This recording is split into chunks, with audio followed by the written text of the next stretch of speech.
Beautiful day. This weather this weekend's been awesome. Blue Jays delivered in the first game a 10-1 win in front of 44,645 and another sellout crowd here for game 2. 78 degrees here on the 5th of October. Take a look at today's same game parlay, available now on FanDuel. Giancarlo Stanton hit more home runs than any active player, 453 in his career. Max Fried averages about 6 strikeouts per game, with a hard lineup to rack those up against.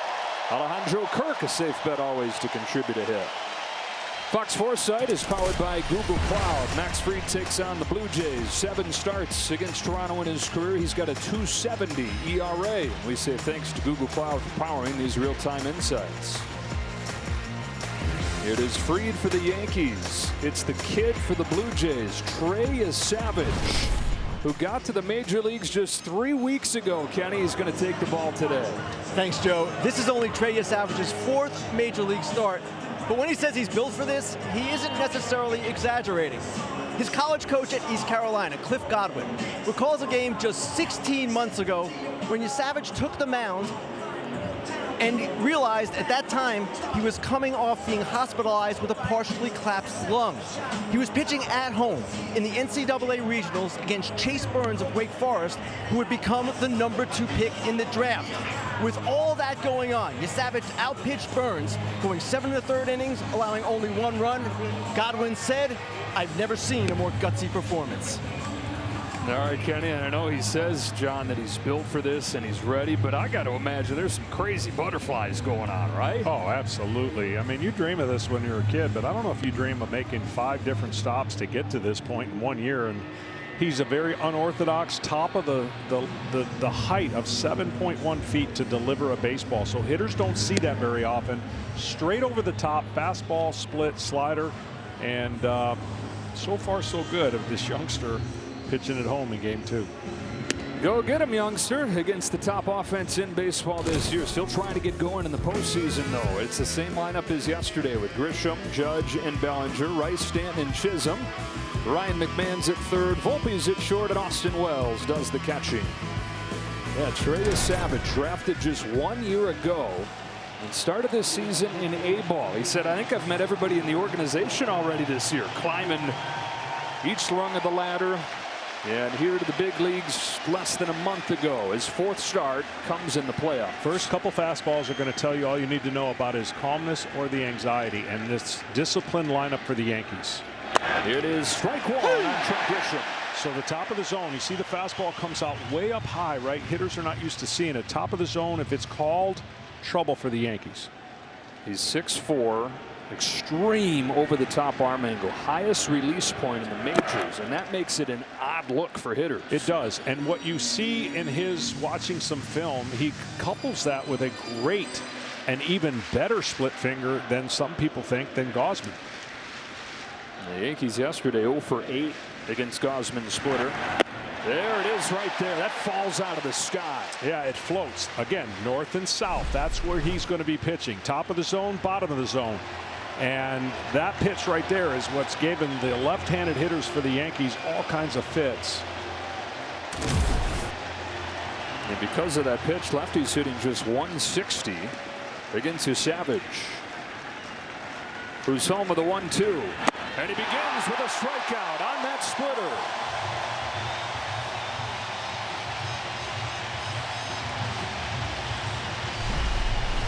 Well, heartbeat, check.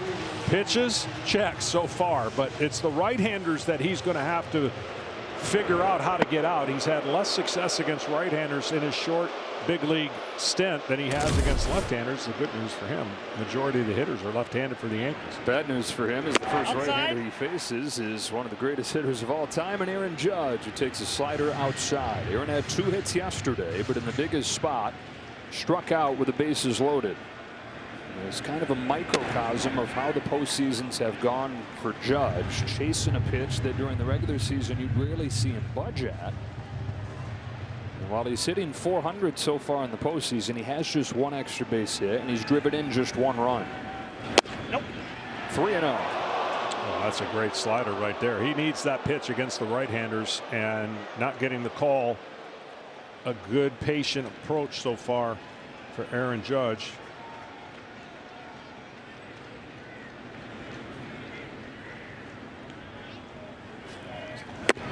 It is a 4-pitch walk, and Judge is the first base runner for the Yankees. The Savage's parents making the trip up from Boyertown, Pennsylvania. Cheryl and Dave. Trey grew up on the family farm back in Boyertown, where he was more of a football player and an outdoorsman than he was a baseball player until he got to high school and started to focus on pitching. The Yankees have a base runner, and they have Cody Bellinger at the plate. Bellinger drove in their lone run with a bases loaded walk yesterday. So you're already seeing the East-West is very tight called so far. Getting the call up still benefits him more. If he can get the top of the strike zone as a, let's say, an inch above it, he'll benefit. But this is the one issue. The one issue with that release point, from time to time, he will have command issues. When the ball comes out of his hand, it comes out up. It looks great to a hitter, but the hitter cannot see that late hop. They swing underneath it, and then you couple that with the split finger. That's why he's had success. He's missed with his last 6 pitches after striking out Grisham. He finds his own right here. John Schneider was telling us before the game that, yeah, he watched video of the kid as he charged through the minors this year and thought, man, that does look unique. But he said you have to see it in person to really appreciate how different it is. The Yankees seeing him for the first time. Different guys have different ways of getting ready, whether it's watching video of him or trying to find comps of guys, but it's hard to find anybody to compare to this. Yeah, that last pitch right there would be nightmare for the Yankees if he keeps throwing it there. 2-2. Check swing foul. You just have to, the reason, you know, if you're sitting at home, you're like, man, I don't understand why do people keep swinging at a pitch that's way out of the zone. You have to respect 97, 98. And when it leaves his hand, it looks like it's going to be a fastball, and then it drops about 1.5 feet, and there's no time to really recognize that. On another 2-2, a swing and a miss, and that splitter nosedives to get Bellinger.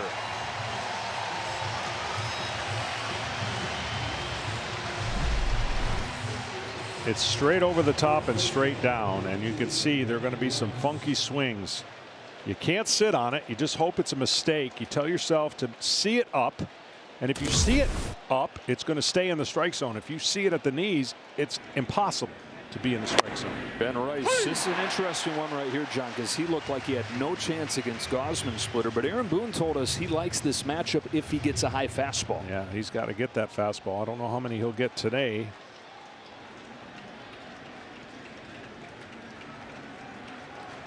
Here's an 0-1. It is a fastball that's a little bit low, according to Adam Hamari, the home plate umpire.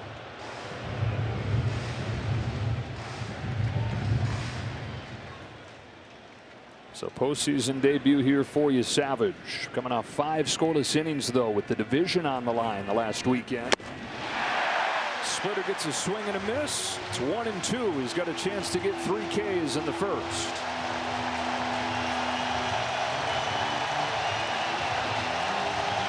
You can't get in between as a hitter, and what that means is when you're in between, you look lost, right? You're trying to get ready for the fastball. You don't ever want to miss the fastball as a hitter, but then you get that pitch and it makes you look like you're swinging underwater. 3 strikeouts in the first inning for the kid. It's the splitter that does it again. He's got proud mom and pop, Cheryl and Dave. He's got a whole country falling in love with him. He's coming to bat, averaging 8 runs per game against the Yankees here at Rogers Center this year. It's a different looking lineup with the left-handed starter. Davis Schneider gets plugged in there. So does Isaiah Kiner-Falefa, and Miles Straw joining the 6 holdovers from yesterday. John, this is why the Yankees got Max Fried. 19 wins during the regular season to lead the majors, and then 6 1/3 scoreless innings in his first postseason start against Boston. Yeah, he's got about 17 different ways he can get you out. 5, 6 pitches, and there's the split of what he does, and you just can't eliminate anything. And when he's in his mechanics and he doesn't race off to third base and fall off, he's tough to hit. George Springer leads off for the Blue Jays and takes outside, ball one. And what I mean by that, staying over the rubber to deliver your pitch. Sometimes he gets that front side going towards third. He'll miss arm side with his two-seam sinker and pull his cutter in. When he's over the rubber, it's different. 31 years of age, out of Los Angeles, 8 seasons with the Atlanta Braves, went into free agency for the first time this offseason, and the Yankees gave him the biggest contract ever for a left-handed pitcher. You're going to see his breaking balls. He can throw a slow one, he can throw a firmer one. He's got 3 different fastballs, but his changeup has really been the pitch that has come along in the last 3 weeks, and throwing that changeup is the built-in change of speeds he's going to need against these right-handed hitters. He's going to need that, and Austin Wells needs a little contact solution. Wash some dirt out of his eye there. Pitcher Profile is sponsored by Bosch. Taking a look at Fried. And, you know, as good as he's been in the regular season throughout his career, the postseason history not good. 20 games in Atlanta, 2-5 with a +5 ERA. And so good signs what he did against Boston earlier this week. And this is something he wanted a chance to do better at. Is one of the things at the top of his list as he was looking through his options in free agency. Where can I go and have a chance to pitch in big games? Where can I go and have a chance to get a second ring? Got Wells' eyes fixed. Good thing to have fixed when you're back there catching. 1-1 to George Springer. Is chopped left side for Ryan McMahon. One away in the first. If he's on his game with that pitch, there's going to be a lot of ground balls to the left side of the infield.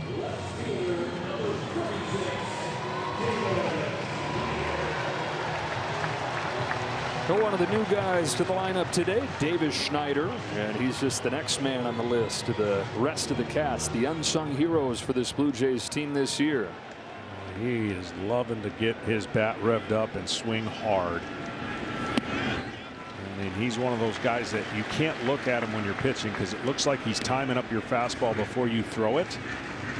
And he's trying to create a lot of velocity with that bat. Aggression early. On a 1-0, Schneider cracks a line drive, base hit to left. First hit of the day for the Blue Jays comes from Davis Schneider in his first career postseason at bat. And that's exactly what I was talking about. It's the leg lift before you throw a pitch. And it used to bother me personally when I faced hitters that had the leg lift going, oh man, he's timing up my fastball. He knows it's coming. But that's his approach every single time. That's a good sign for him in Toronto because he had been struggling against left-handers this month, hitting under .050 batting average. First base runner for the Jays, and here's Vlad Jr. Vlad went into yesterday fighting a couple things. He hadn't homered in a month, and in the postseason in his career, 3 for 22, just 1 run batted in. And so he lifted the lid off of this place. That first inning home run, part of a 3 for 4 day that snapped a couple of things he wanted to. On a 1-0 from Fried, Vlad takes strike one. You're going to notice if when you get a chance to see shots of the runner going to go back a lot. Max Fried has a great move, almost balk move, and picked off some runners at first base. So they're going to try to get that real big lead, but then their first move is going to be to head back to first. Big old bounce. Won't be an easy play. Chisholm has none. Everything going Guerrero's way so far in this division series. Infield hit, and the Blue Jays have set the table in the first against Fried.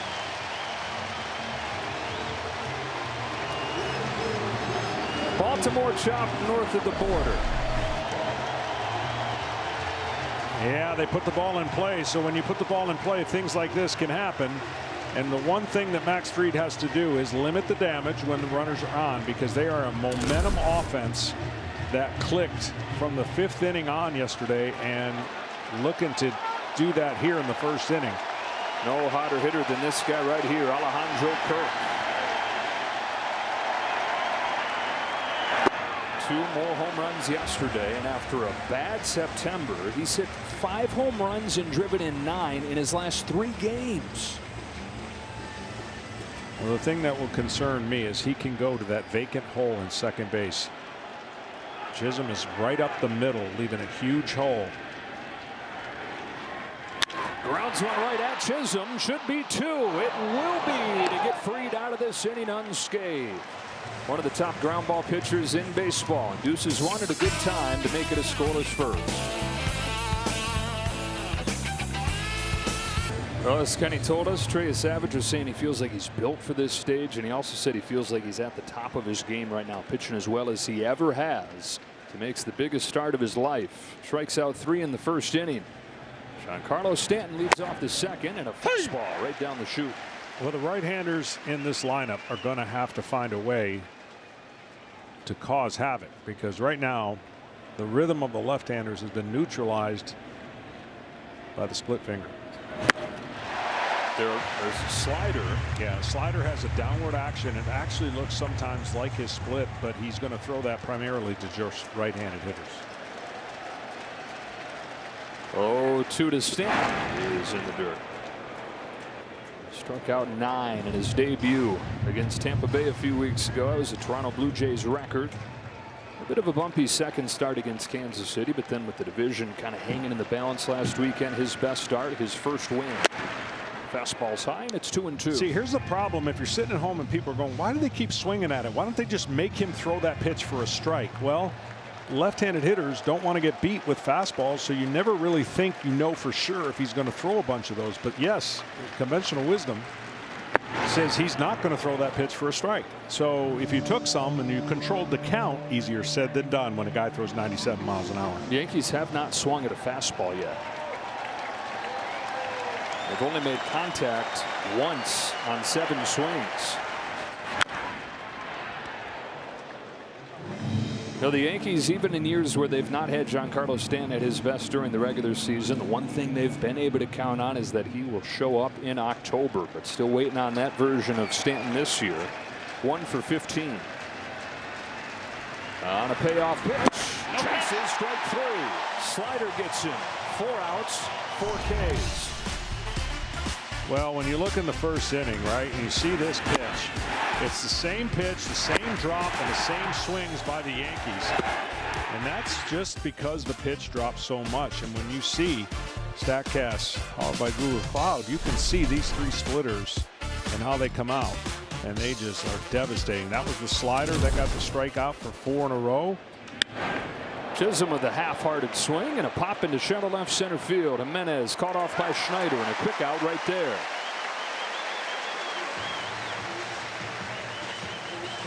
There's the numbers, 0 for 13, and it hasn't even been close. So you had a couple double whammies. You have never seen this guy. Video doesn't do you any justice. You got to see it in the box, and when you're in the box, you're like, oh shoot, maybe I don't want to see it. Maybe I don't. And at some point, somebody's got to command and take a chance to see he's not going to throw 3 straight fastballs. Right? You got to take a chance and take some of those pitches in a count where you are afforded the opportunity to do that, meaning take the splitter. Ball on Ryan McMahon.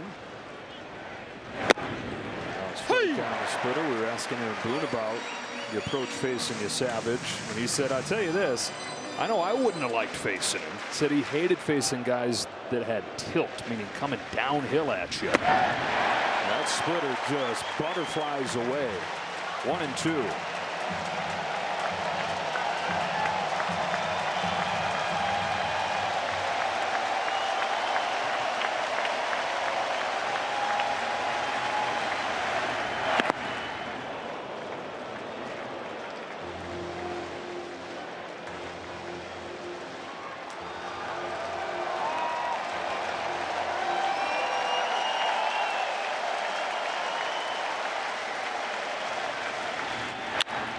McMahon into right field from Miles Straw.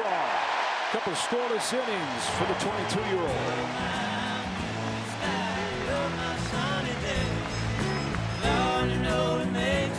Mobile, the best network in the game, is now the best network in America. Back inside Rogers Center, where Max Fried goes back to the mound for the second inning. Couple singles in the first, but a double play ball helped him get out of that unscathed. Here he comes to Dalton Varsho. One of the lone lefties in the lineup for John Schneider today. And John was telling us before the game he thinks that right now is as good as Dalton Varsho has looked in his 3 years in Toronto. Yeah, throwing in a couple lefties there to try to break up the rhythm of Max Fried. And he does with a base hit down the line. Judge over to grab it with that sore elbow, and Varsho's into second. The ball gets by Judge. Varsho's at third.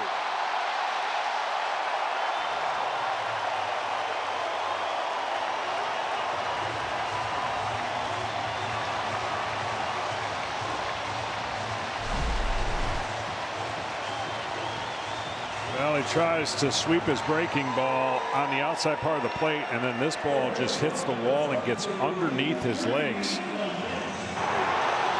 that is an easy triple. As we saw yesterday, here's one of the spots where the Blue Jays thrive. Runner at third, nobody out. Ernie Clement leans into one to deep left field. It is gone! Ernie Clement makes it 2-0.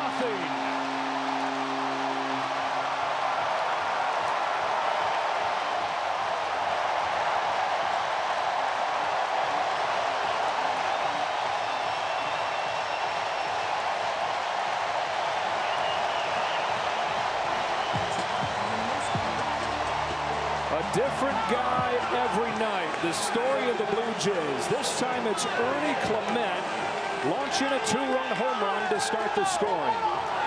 Didn't even have time to tell you that he swings about 50% of the time on the first pitch.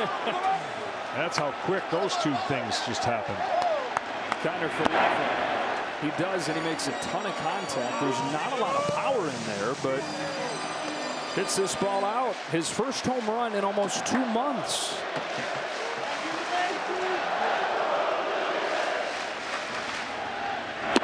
Hey! 1-1.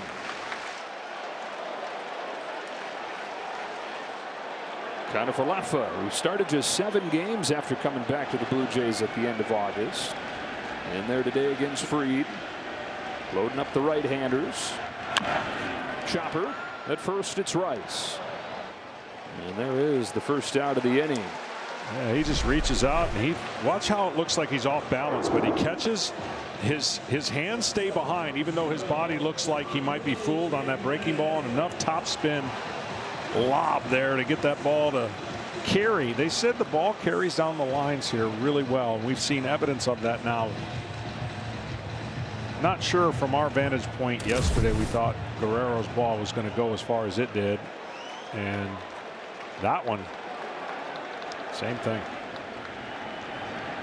Andres Jimenez swings and misses at a first pitch sinker. Strike one. This is another thing that we touched on a little bit, but the depth of the lineup, the length of the lineup. Yesterday, 5 through 9 in the Blue Jays order combined for 8 hits, 8 runs scored. And it's that part of the order again that does it today.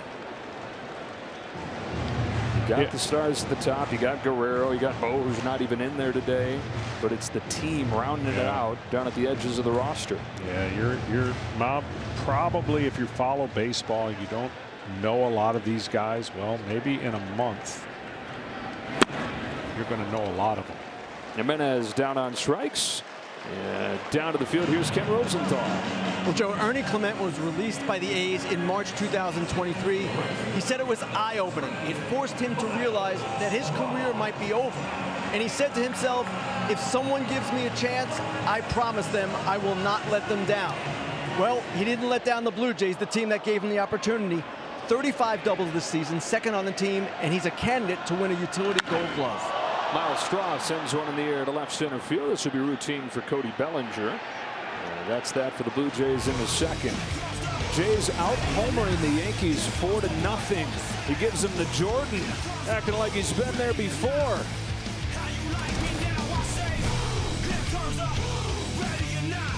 This home run has the Blue Jays on the board first, and Anthony Volpe to open the top of the third for the Yankees. Takes a ball from Trey Savage. Volpe continues to be a bright spot in this postseason for the Yankees. Doubled, scored their lone run yesterday. He's had a hit in all 4 games in this postseason. You go back to the beginning of last postseason, he's reached base 17 of his last 18 games. Yeah, they need him to step up and get some. The Yankees just, I know it's only 11 innings. But they got to get some leadoff hitters on to create something, because they had virtually nothing until the 6th. He got that double and they scored their lone run, but very, very quiet top of every inning. 5.5 runs per game during the regular season, 10 runs total over 4 games in this postseason, and they've only hit 2 home runs, none of them from the big guys over the 4. What I love about this, I used to hate it as a player, and I can say it now as an announcer, the narratives change so quick. I mean, they're just, you have to put away the noise and just know that you're a swing away, an inning away from changing the narrative. Trey Savage only boosting his 5 strikeouts out of the first 7 outs of the ball game. This is right down the middle, so it tells you what his fastball's like. He has tremendous backspin on his 4-seam fastball, and that extra hop and the height that he delivers from, hitters will tell you they're not used to seeing that. Austin Wells, the 9-hitter, takes a splitter for a strike. Base hit for Wells yesterday. Bottom of the order really set the table for the top. They just couldn't clean it. And for Wells, continuation of a strong finish to the regular season. The Yankee catcher takes strike 2.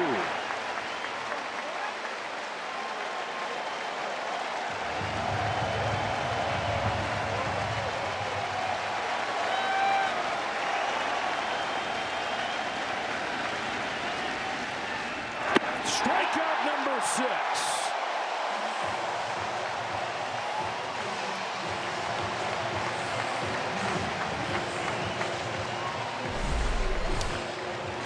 And straight over the top, split finger diving out of the zone, not anywhere close. And he gets to strut around the mound like, yeah. Cheryl's becoming a big Megan Thee Stallion fan. They're playing Savage after each of his strikeouts.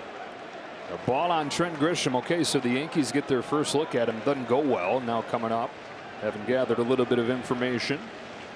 Grisham struck out in a splitter his first time. Swings over a slider here. That's a rare righty-lefty slider. Yeah. Again, it has that downward action that will go into a lefty, and the splitter goes away.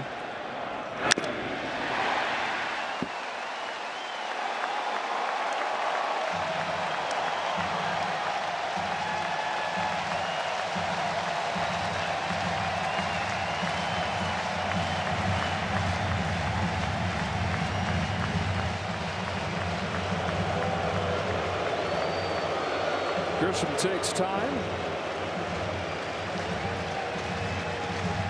And now he's ready.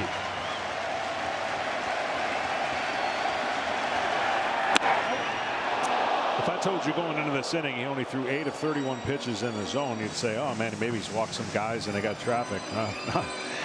No, the problem is they were swinging and missing a lot out of the zone, and that just talks to you about how good his pitches are, that they look like strikes. Well, only 3 starts, but if he had enough innings to qualify, it would be the highest chase rate in the major leagues. Combination of everything you're talking about, the reception from the arm angle, the stuff is really good, and just the unfamiliarity with the whole unique package. Already 6 Ks through 2 2/3. Breaking 7. He strikes out the side in the 3rd.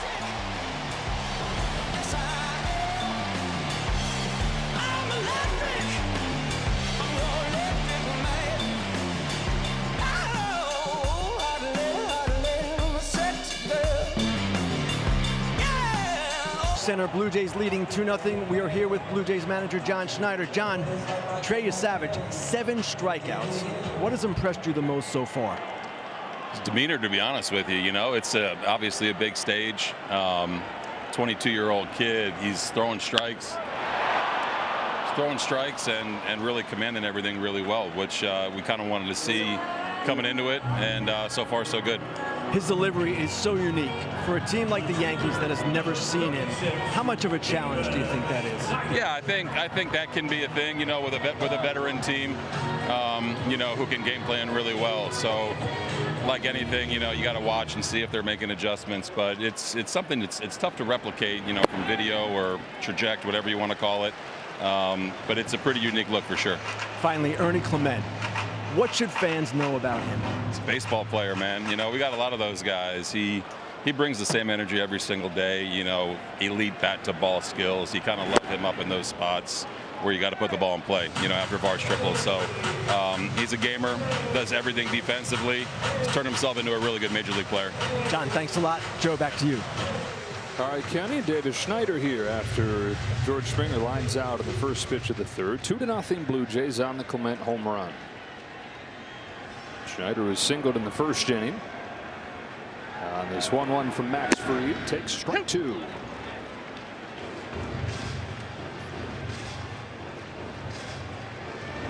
Hey, Davis Schneider lookalike.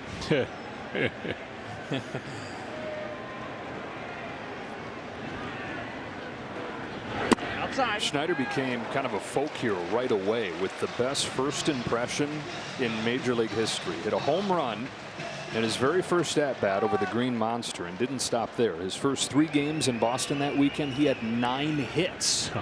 Here I am. 3-2. Well, Max Fried, there's a lot of swing and miss off of Schneider, but he hasn't given him a pitch close enough with 2 strikes, and now he's put it in a neutral count.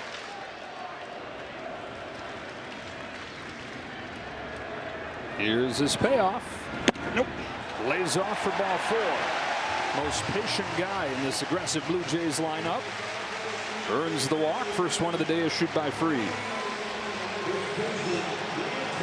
And here comes Vlad Guerrero Jr. Well, for Max Fried, he's going to try to get Guerrero to ground to the left side for that double play ball. And think about something away that he'll try to pull, but that's the problem. He can go to all parts of the field, does Guerrero. Even the infield. Infield hit his last time. He smacks over right center field. He's 2 for 2. He's got 5 hits in the first 2 games of the division series. Jays have him cornered. Oh, it's amazing what a week off and trying to reset that swing can do for a guy who is really scuffling. Yeah, he's got a flatter bat angle, which really lends itself to this type of hitting. I mean, home runs, you got to have a bigger angle and launch angle to hit home runs, but I think they're going to be just fine with him getting a bunch of base hits in the postseason and doubles. Especially if guys like Ernie Clement are leaving the yard. This guy right here, Alejandro Kirk, the 2 home runs yesterday. Fried would love to get another ground ball double play against him. Get out of this unscathed. Hey! There with a change.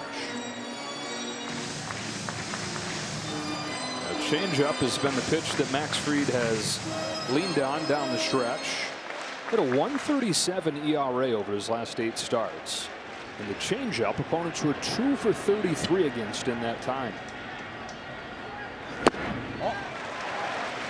99 with the sinker. Yeah, and that could be not necessarily a great sign for Max Fried. I mean, it means you're revving the engines a little bit too much, trying to get perfect pitches and swing and misses. His curveball is a swing and miss pitch. I haven't really seen the big north and south one. Nope. And it looks like he's trying to power everything right now into this lineup that doesn't bother them. It really doesn't. Get to 110. I think their style of hitting would be conducive for putting it in play. Schneider at third, Guerrero at first. On a 2-1, Alejandro Kirk chases, and it's 2-2.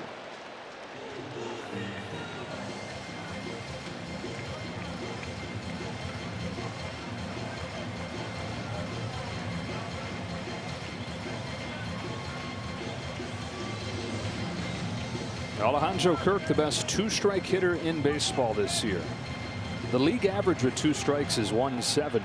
He was 270.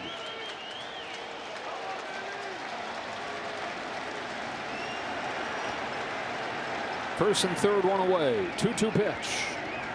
Kirk Puts it in play, right side. Rice's only play is at first. Fried covers, but a run comes to the back door. And an RBI for Kirk. Schneider scores 3-0 Blue Jays. Again, the bat-to-ball ability, the refusal to strike out leads directly to a run. Absolutely. I've been saying it for years. These are the kind of things that help you win playoff games. They may not be great in the regular season because they don't value the things they should value to help you win baseball games. And guess what? This is when they really come out. We're stuck in an exit velocity world, and you think that exit velocity right there wasn't 200 miles an hour to their manager? Yeah. Gets the run in. Up to second goes Guerrero. 2 gone for Dalton Varsho. Down the line, a fair ball. Guerrero can walk home. Varsho's got extra bases again. His second double in 3 innings. Max Fried had given up 1 run in his last 20 innings. He's given up 4 in 2 2/3.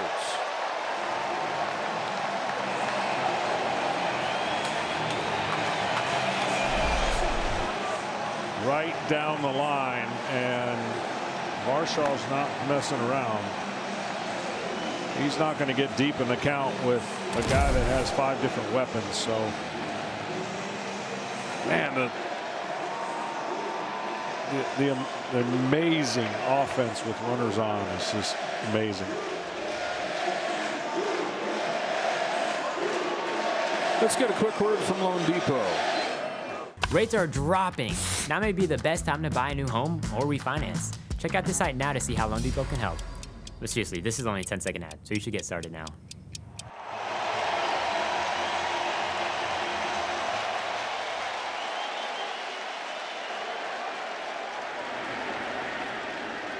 Ernie Clement, the home run hitter the first time, fouls it off. And the Blue Jays, in 11 offensive innings in this series, have scored 14 runs on 20 hits. Matt Blake already on the phone to the bullpen. Fried's 0-1, very high.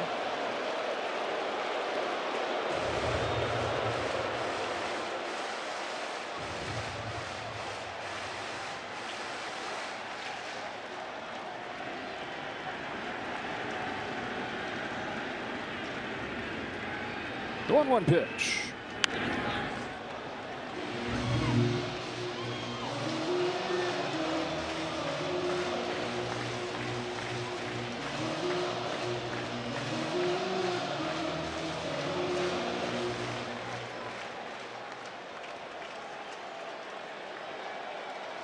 Trey Savage ready to get back out there with his 7 Ks. 1-2 to Clement. It is into left field and a base hit. Here comes Varsho. Bellinger's throw. No chance. Extra 90 feet on the throw home. Ernie Clement's knocked in 3. The Blue Jays 5.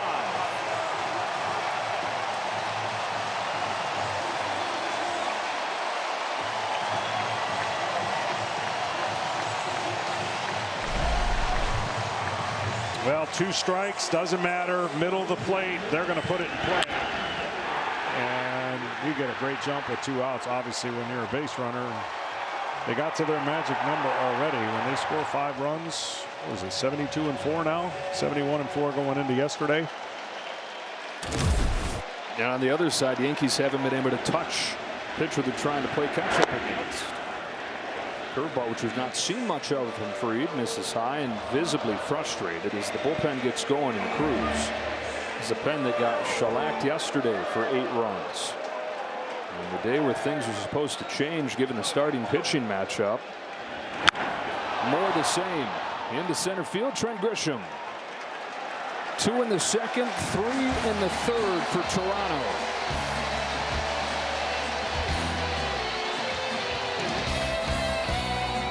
Well, the Blue Jays are saying we got ourselves a Schlittler. Trey Savage in his 4th start in the big leagues. 3 scoreless innings. He's struck out 7 and given up just 1 base runner. And now a huge cushion.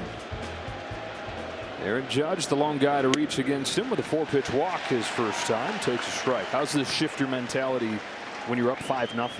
Well, it just gets you more aggressive, and you feel obviously great, and you just want to keep rolling, man. When you've got your pitches working like this, you just don't want to mess around. Meaning, there's no reason to just attack. If they get some hits, they get some hits. But it's a luxury in your first postseason start to have cushion. The offense has given him this room for error. Outside. 2-1 on Judge. What you have to do is tell yourself, even though facing Judge, you just don't want to give any more. You don't want to give a free pass, right? You challenge him now when you're down 5 or when you're up 5. Backup slider. Yeah, that's the one upgrade pitch. I'm telling you, if he progresses with that pitch, he won't have the differences between right-handed batter splits and left-handed batter splits, because he can take care of the left-hander with 2 pitches.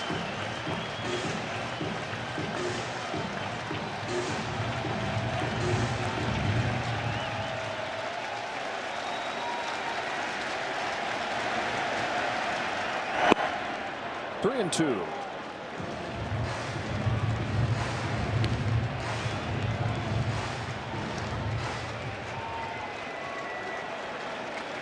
Bellinger and Rice to follow in this Yankees 4th. Payoff from the Savage. Judge swings and misses. Run upstairs to get him with a fastball.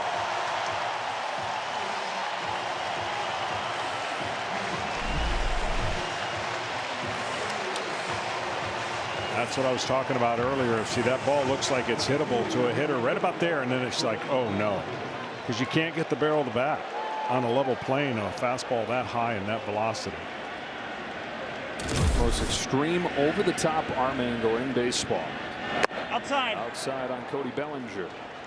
Red Sox got a unique first look at a guy in Cam Schlittler the other day and struggled with it. Yankees getting their first look at Trey Savage and meeting the same fate. I mean, I talked about yesterday on what an incredible performance Kevin Gausman and his execution of location against a team he faced 5 times. That is a hard thing to do. You are punching the Yankees' great offense into a place where it feels like you have no chance. Something's got to change, or you are just going to have this dominant performance before your eyes, and you're going to be down 2.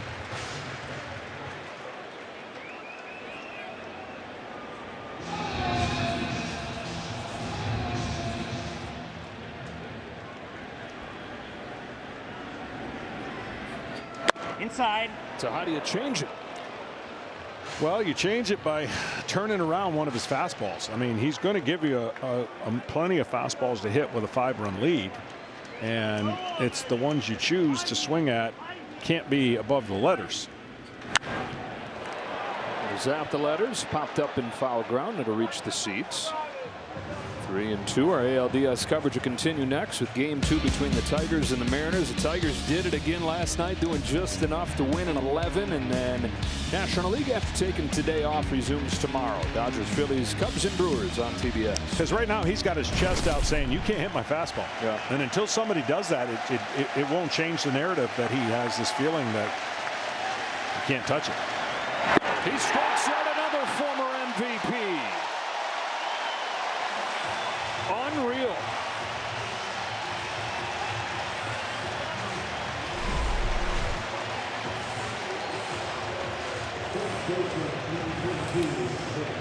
I mean, the Blue Jays have more hits than they have swings and misses. That is obviously not the case on the other side. That's 9 strikeouts, and that already ties a record. Ben Rice takes downstairs, and so in his 4 starts in the major leagues, he's set 2 Blue Jays records. Most strikeouts in a debut, most strikeouts in a postseason game. This guy was striking out about 15 hitters per 9 innings in the minors, and impressive. But yeah, okay, it was A ball, and then it was high A, and then it was double A. There is no league above this one, and there is no offense better than the one that he's doing it to today.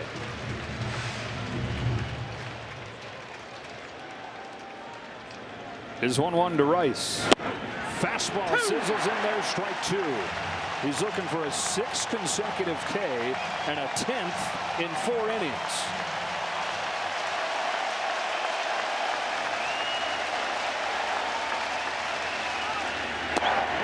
first inning.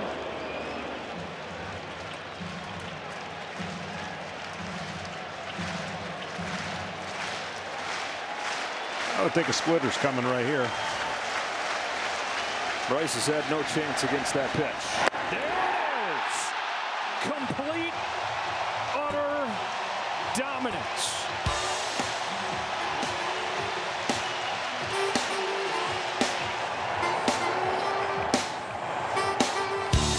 Rogers Center here with Yankees manager Aaron Boone. Aaron, Trey Yesavage, 10 strikeouts, 6 in a row. What is making him so tough? I mean, it's such a unique pitch, his split, and from that over-the-top angle, he's showing us enough fastball and slider to keep us honest, but we're just having a hard time, obviously, getting a beat on that split, and you know we got to find a way somehow to get some balls in play here. Max Fried, 5 runs so far. What have you seen? Yeah, the stuff looks okay to me. You know, they're putting the ball in play against them like they do, and you know, it looked like they obviously the home run they rode out where he's a little out in front, but you know, able to put enough barrel on it. So it's been a little off, and they're finding some holes. Aaron, thanks a lot. Joe, back to you. All right, guys. So the home run leaderboard in this series, 4-0 Blue Jays. Look at the strikeout difference in today's game, 10-2. Down the line and foul. 2-2 on Jimenez. It's just contact, right? Contact does so many good things, and we're just seeing zero contact for the New York Yankees. And it's been a minute since we've seen a team of this offense just be completely humbled, and the young man is doing that. So Will Warren getting ready. He was a candidate to start yesterday's game. Instead, a work out of the bullpen for the Yankees. Jimenez slaps this one to third. McMahon heaves it across. Infield hit Andres Jimenez.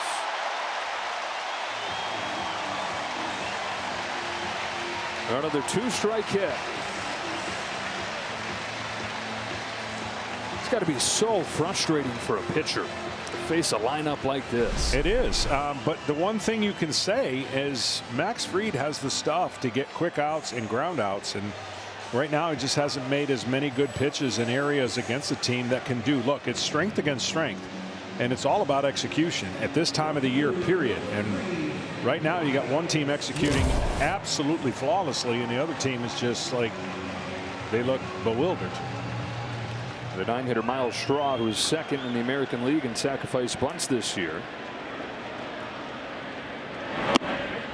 Shows bunt and takes a ball.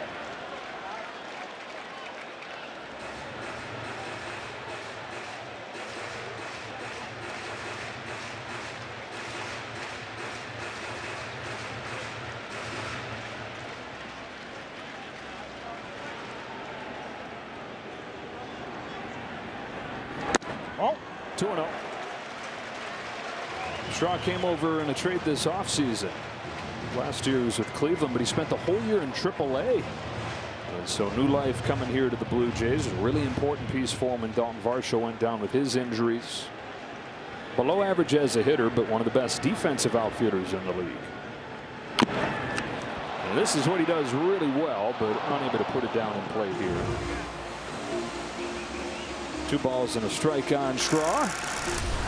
Time for our team profile, sponsored by Liberty Mutual. We're talking about what the Blue Jays have done at home against the Yankees this year. One of the big reasons, home field advantage. Winning that tiebreaker was so important. They're 7-1 against the Yanks in Toronto, and they've averaged 8 runs per game. well, let's not forget the moves they've made, which is really some of them under the radar and then some of them really big in the bullpen. And they shored up their defense with a guy like this in the outfield. And so they did all the things they had to do to press the right buttons to get this team in this position to have success and make a long run.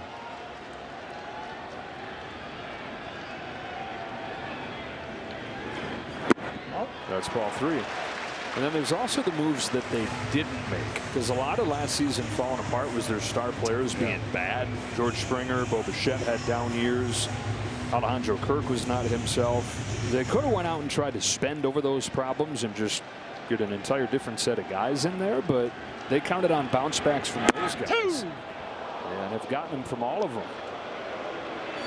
Ross Atkins, who has faced heat in recent years, deserves credit. Well, it feels like a special team.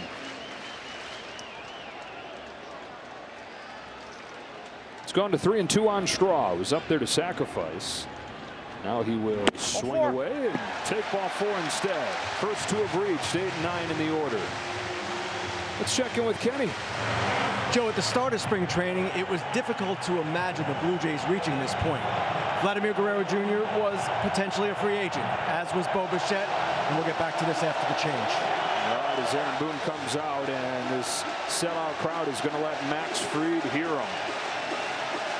Major league leader in wins, one of the hottest pitchers in baseball down the stretch. They chew him up and spit him out.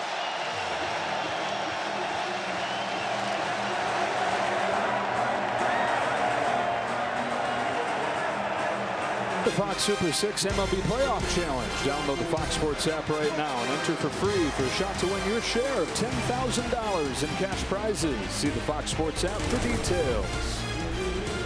So Max Fried lasts 3+ innings, gives up 5 runs on 8 hits, at least 5, because the men at first and second, his responsibility too. Yankees pen takes over. It's Will Warren with the top of the Blue Jays order and George Springer. Strike 1. Well, Warren's got some good stuff. You see the numbers on the year. ERA a little high, but he can strike you out just as easy as anybody else. He needs a ground ball or a strikeout in the worst way, because this is looking like a blowout inning. Nope. I mean, 5's already a huge uphill climb. Anything more, if the roof was on, they'd blow this thing wide open with the fans being just treated to some offensive. A clinic, really. It's been a clinic.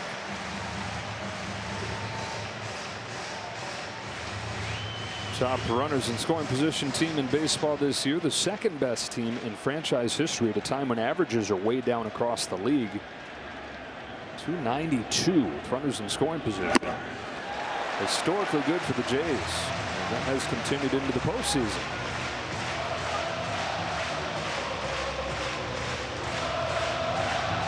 Their hitting coach, David Popkins, who deserves a lot of credit for this turnaround. An offense that was 23rd in the majors in runs scored last year, 4th this year. Popkins got let go by Minnesota as Springer takes the walk here.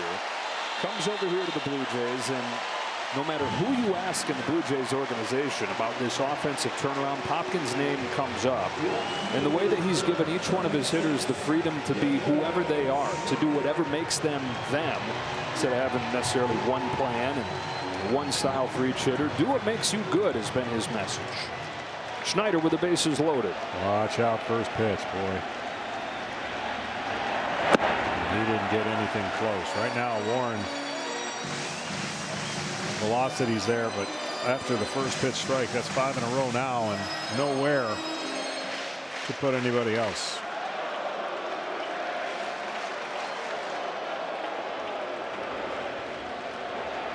Schneider takes a strike in the lineup because there's a left-handed starter, but Schneider's actually been way better against right-handed pitching.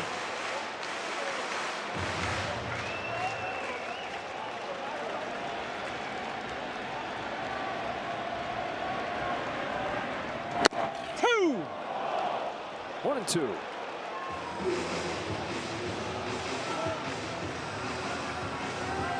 I like Warren a lot. He's got easy delivery. If he can command the baseball, this stuff can be electric.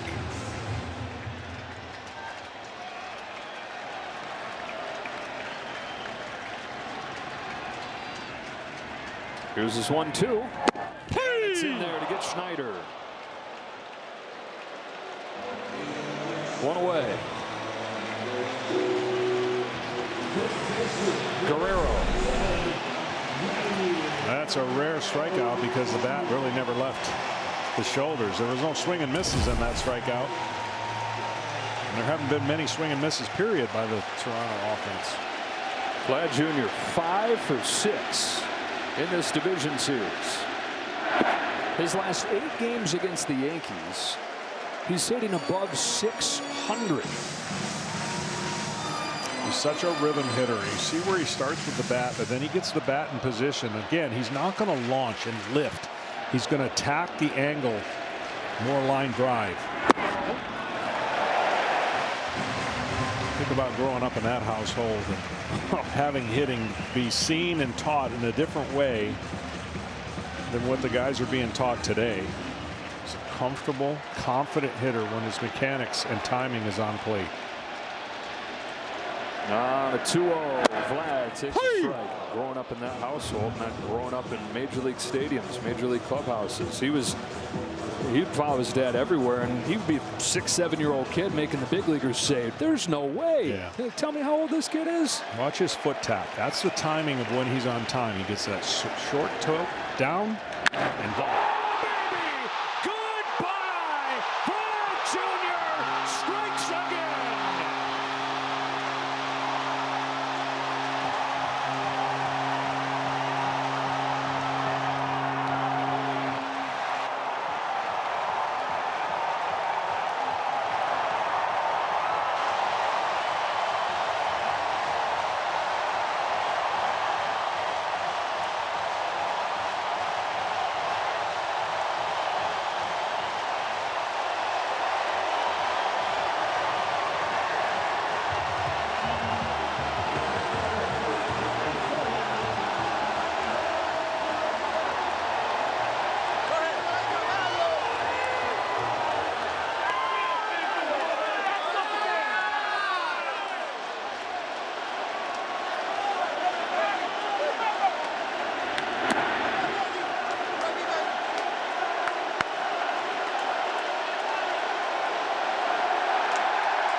Vlad and the Jays are humiliating the New York Yankees. Outscoring them 19-1 over the first game and a half. 2-0 on Kirk. We're going to show you that again, and that was just as beautiful of mechanically sound hitting you'll ever see. Now, granted, he worked himself into a great count, but man, when he hits and he's on time, it is pretty to watch.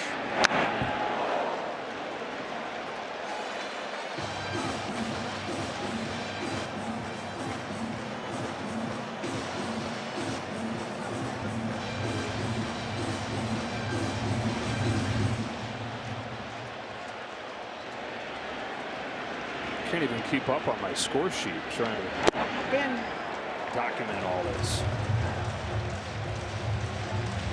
6 out of 7 for Vlad Jr. 6 driven in.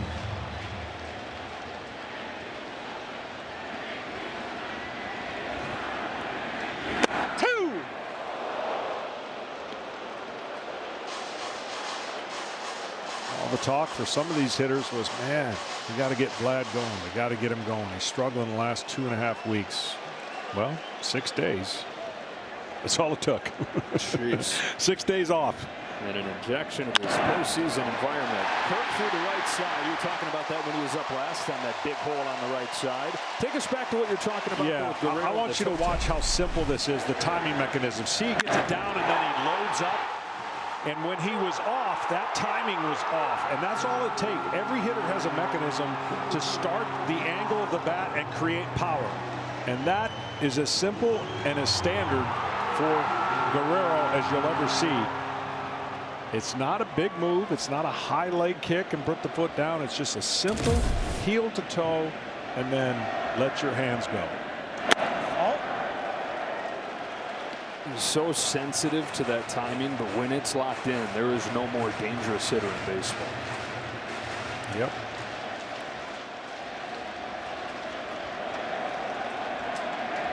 Varsho, 2 doubles, 2 runs scored.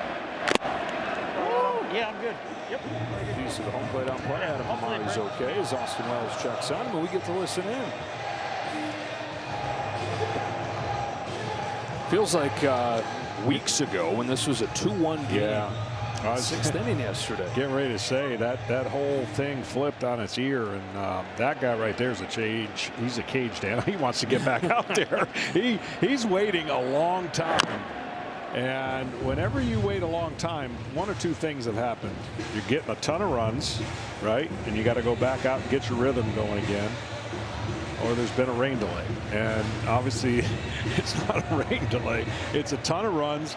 And pitchers are creatures of habits. Some will just sit there, and the others will I got to get up and walk around. And nope.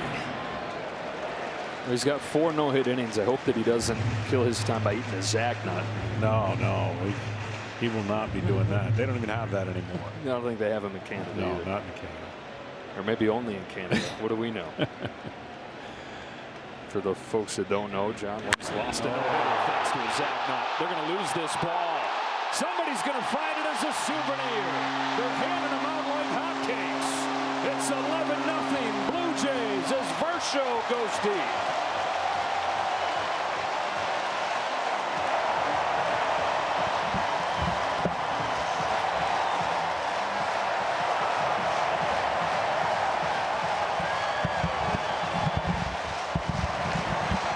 This is the most lopsided stretch of postseason baseball you will ever see. Yeah, it's like it's on the tee for the Toronto Blue Jays, and he has gotten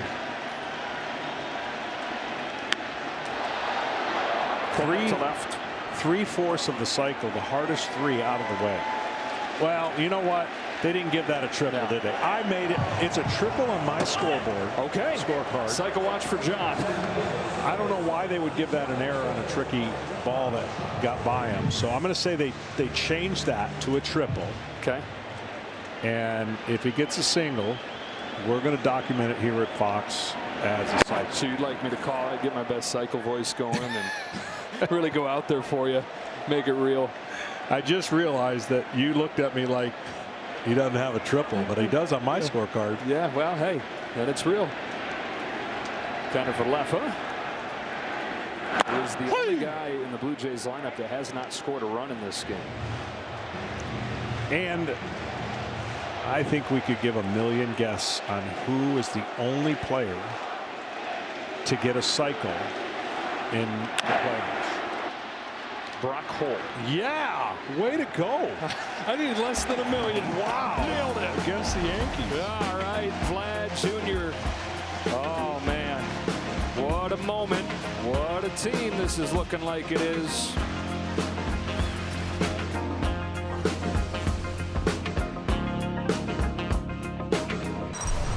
Welcome back to the 2025 American League Division Series on FS1, presented by Booking.com. A grand slam from Vladimir Guerrero Jr., one of the 2 home runs in the inning. Another one came from Dalton Varsho. It's 11-0, both in runs and hits. Trey is savage, 10 Ks over 4 no-hit innings. And a long wait, over 20 minutes. And it'll take a second or two to register to click back in. That's a long time to wait in between innings. Stanton, Chisholm, and McMahon coming up for the Yankees. Just trying to scratch out a hit here. First things first. Down to third. There's Clement. Wide throw. Guerrero gets it and tags him. But the Yankees have played 442 games in the postseason in their glorious history. This is the most runs they've ever given up in a 2-game span. Yeah, it just shocks your system. I mean, you come in here winning those 2 games after losing the first game. You feel good about your team. You know you're going to face the team you battled against all year, and they have your number. But you never think ever that you're going to come in here and give up that many runs with 4.5 innings more to go.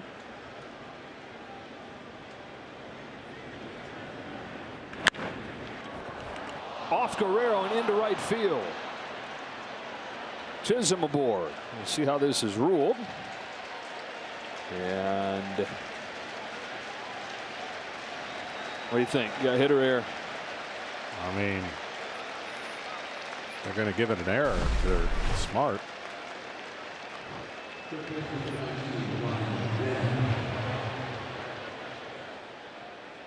When a guy's not giving up a hit, that is close enough to give it an error, and they did. Yeah, they can change it later. Just like they'll change the double into a triple. Yeah, you keep speaking that into existence. Strikeout McMahon. Well, he's at 67 pitches here in the 5th inning as Savage.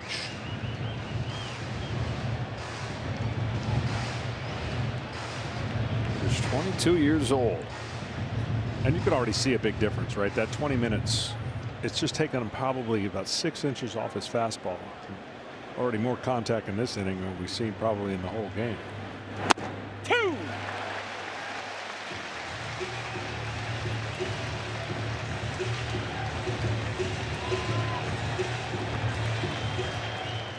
One high fastball, swing and a miss, and he'll feel like he's got that chest back out where he's saying, here's my fastball, go ahead and hit it.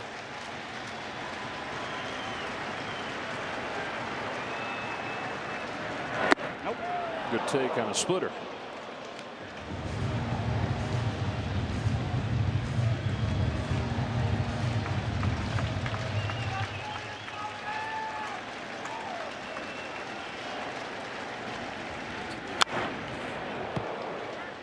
Up and he's got no chance. Down, McMahon can get to it. This should be one of the easier pitches as he goes into his career, being able to throw at the top of the zone because of his release point and how he gets downhill after throwing that ball.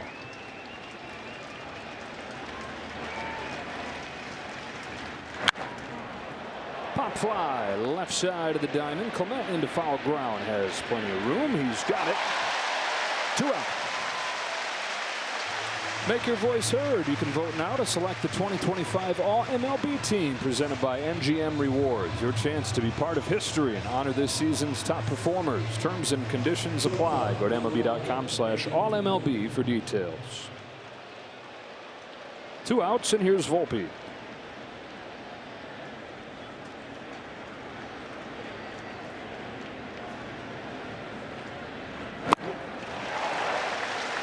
Seen that slider do that a couple times. Not what he wants it, but getting a swing and miss.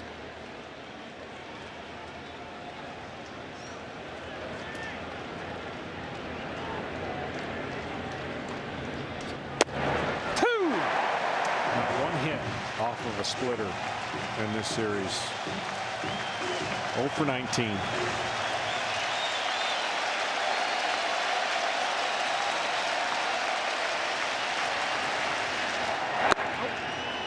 Just inside. Statistically is the hardest pitch in baseball to hit. And you're seeing more and more people throw it. Part of that's been the influx of pitchers from Japan, a lot of whom have that pitch.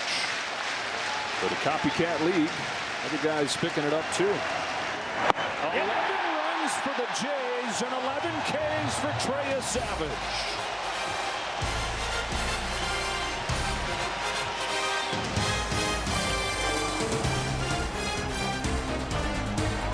Is baseball's global youth initiative to highlight the fun and accessible ways to play our great game. Andres Jimenez smacks the ball up the middle. Jazz Chisholm the jump throw to get him. You can learn more by going to playball.org or following @playball on social media. So out on the first pitch for Will Warren here in the bottom of the 5th inning. And Miles Straw comes up to the plate.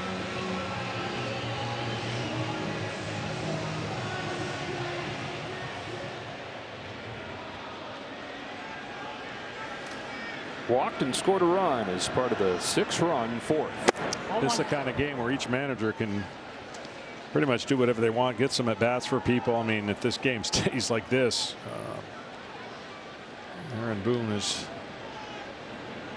trying to figure out what in the world has happened to his offense. Trey Savage has happened today, but overall in the postseason, this is now 5 games. And only 4 runs, or only 10 runs over those 5 games. Yeah.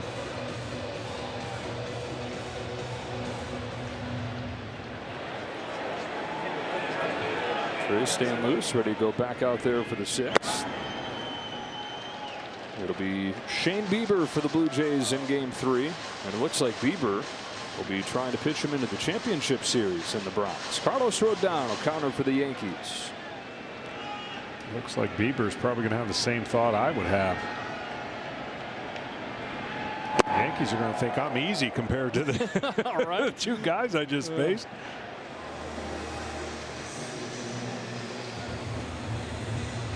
You got Savage making his 4th major league start. Bieber's going to be making just his 8th start in the last 2 years. Strikeout a Straw, 2 gone in the 5th. We've referenced a couple times the 6th inning yesterday when this was a 2-0 game. Judge strikes out with the bases loaded, nobody out. They get a run in the bases loaded walk from Bellinger, but then Stanton struck out with the bases loaded as well. And from that point forward, the Blue Jays are outscoring the Yankees 19-0 in a 7-inning span. Springer crooks one, left center field. That's headed for the seats. It's gone. Springer's first hit of the postseason is a home run. A dozen for the Blue Jays.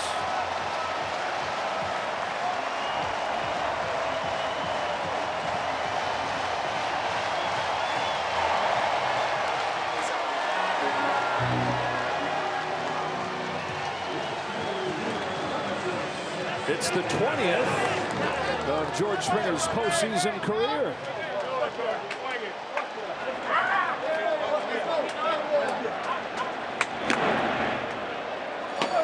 So many different ways to slice how dominant this has been. The Blue Jays now have more home runs than the Yankees have hits. You can fix it.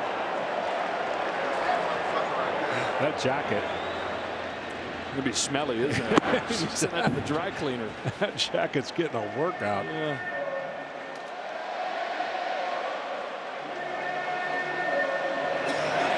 Third homer allowed by Warren. One of the reasons that they went with Heal yesterday instead of Warren is that when Warren pitched here back in July, he gave up a career high 8 runs. It looks like the Jays just have his number.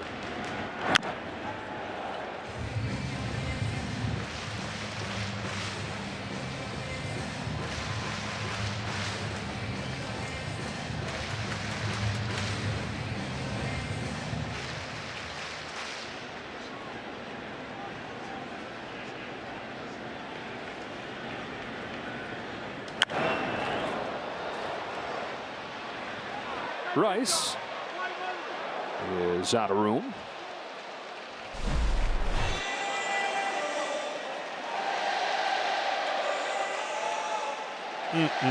Sinker right into that barrel.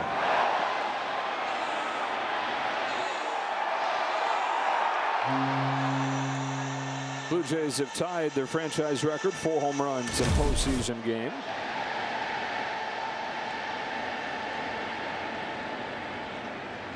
How about they have more home runs than strikeouts? How many teams can say that? Yeah. 4 strikeouts in the 2 games. 7 homers.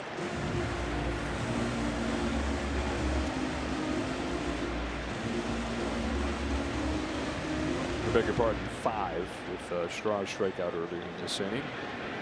Point stands though. Nope.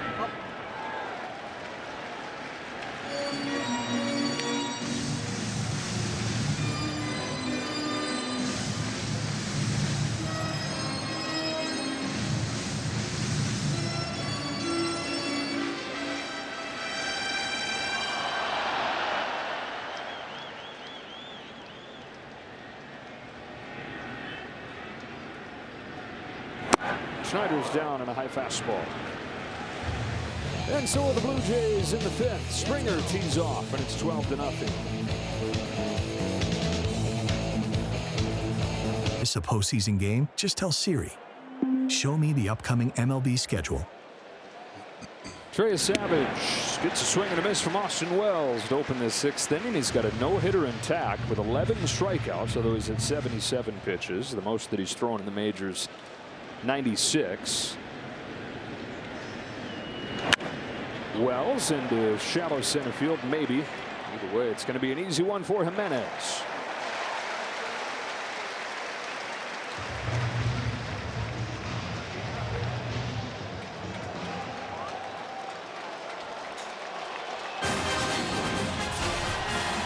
Big Noon Saturday is coming up. Got Ohio State and Illinois. We got John Schneider getting greeted by boos coming out to the field right here to take Trey Savage out. The city and the country going to share their love right here. What a performance in his 4th Major League start.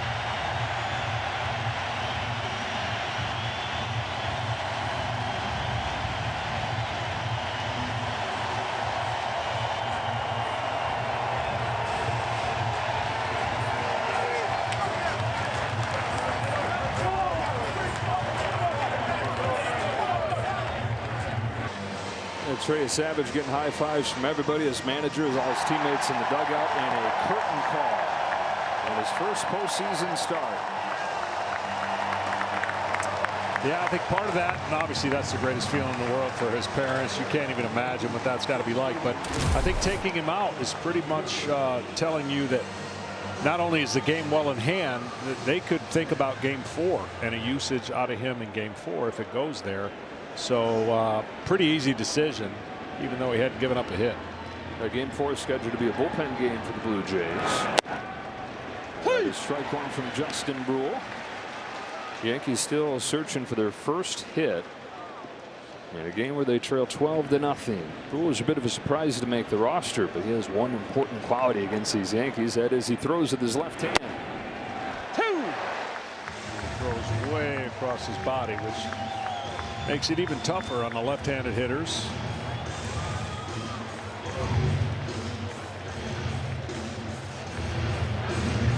Now, Brule spent almost all of September in AAA. Just came up for the final weekend and pitched well and showed enough.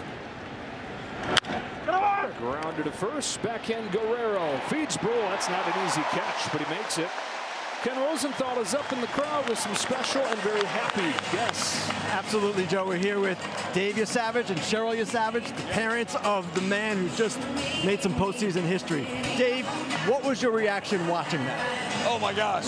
Well, you know what? Hey, he went to work. He did his job. He did his job. He knows what his job is. And he is not in a better fan base than right here in Toronto with all of these fans, all of his family right here. Cheryl, now as a mom, where did you teach him, or how did you teach him that kind of composure? Where did that come from? He was born with that. I remember when he was 15 years old, he had that composure, and I think ECU taught him a lot too. And he does have ice in his veins, doesn't he? Oh my gosh. Now, Dave, when was the last time you saw him before this start? Did you see him last night? We saw him this morning. This morning. Okay, what was he like? He was good. He was, you know, Trey's always been that real even keel, calm demeanor. And we were in his hotel room with him for a bit, and he had some sports on and was watching himself talk. And I asked him, I said, do you like to watch yourself like on camera? He said, no. I said, well, then turn it off, you know? Turn it off, put on some football. He said, I can't get football here. But he was looking for the London game, you know? Cheryl, did you ever imagine this day could be like this? No. I was hoping that he would do well, but I never expected this. And especially against the Yankees. Being that we're from outside of Philadelphia and we've been Philly fans and Yankees have not been our top team, this is amazing. This is amazing. He did a great job. Cheryl, thank you very much. Dave, how do you think you guys will celebrate tonight? Well, actually, we're driving back to Pennsylvania. This guy's got college class tomorrow morning, so we're going to be driving back tomorrow, or driving back tonight. But yeah, we'll find ways to celebrate. We're going to see Trey for a little bit before we leave the stadium, and then we'll go from there. All right, Dave, Cheryl, congratulations. Thank you. Thank you very much. All right, go Jays. Joe, back to you. Awesome stuff, Kenny. They can swing back home to Boyertown, repack their bags, and head on up to the Bronx. Strike on Cody Bellinger after Aaron Judge gets the first Yankees hit of the game. It's an infield hit, and then takes second base.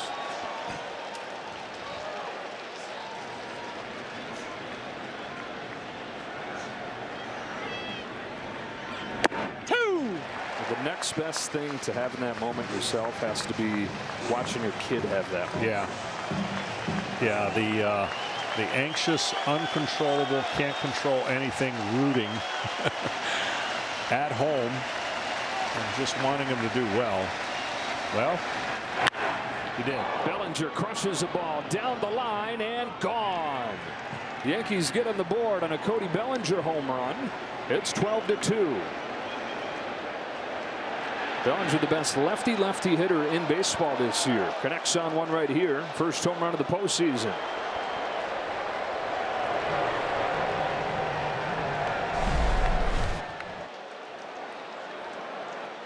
Does a good job not clearing his hips too soon and staying in on the ball. And that's probably why he's such a good matchup for lefties on the mound.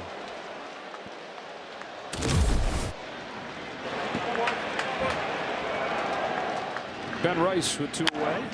Shoots one into shallow left field. That'll drop in for a base hit, and the Yankees go 5 2/3 of that a hit. And they get 3 in a row here in the 6th, trying to gather some momentum to take back to the Bronx with them. Yeah, they need something to click offensively. So to do it for Brule. And it makes it even more impressive what Savage does. He leaves, and the Yankees, top team in baseball offensively all year, wake up.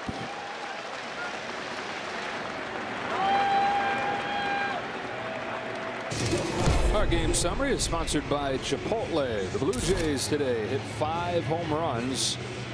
4 home runs, 7 of them in this series, and they lead 12-2. They got 5 1/3 no-hit innings from Trey Savage, the rookie, with 11 Ks. He left in the 6th inning. A couple runs allowed on the home run from Cody Bellinger against Justin Brule. And Braden Fisher takes over and delivers ball 1 to Giancarlo Stanton. 75% of his pitches are going to be the breaking ball variety.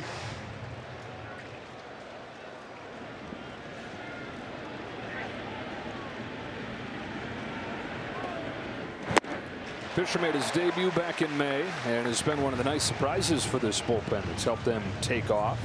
Saw the numbers 7-0 with a 2.70 ERA, especially good in September. The ERA was below 2.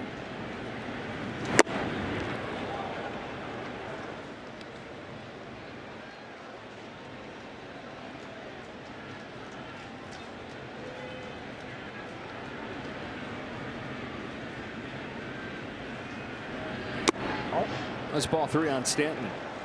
Still trying to get going. He's 0 for 2 today, 1 for 17 in the playoffs.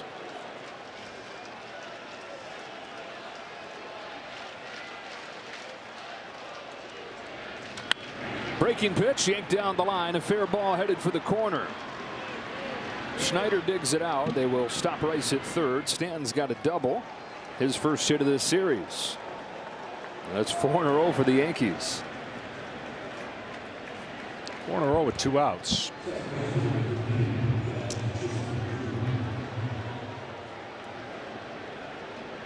The largest comeback in Yankees postseason history, in case you're wondering, is 6.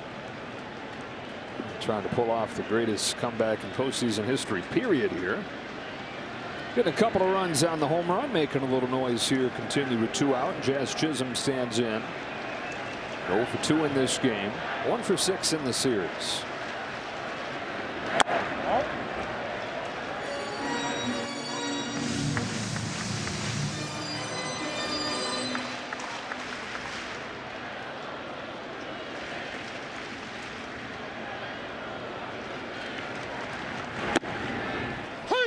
Strike.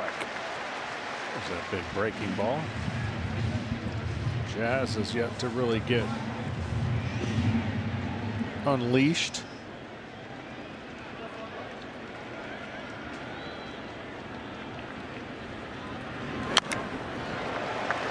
Breaker again, fouled off, 1 and 2. That was his chance right there. That was a high breaking ball in the middle part of the plate.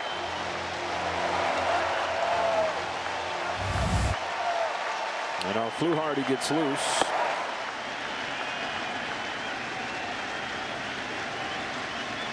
The 1-2 pitch.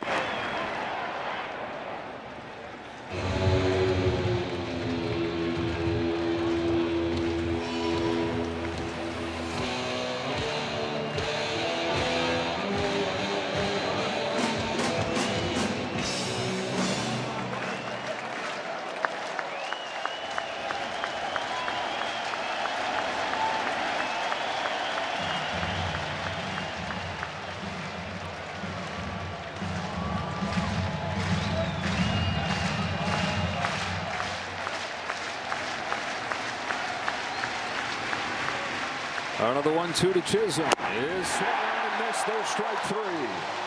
Yankees get on the board on the home run from Cody Bellinger, but this day is about Trey Savage. 11 strikeouts, 1 curtain call, and 2 very happy parents.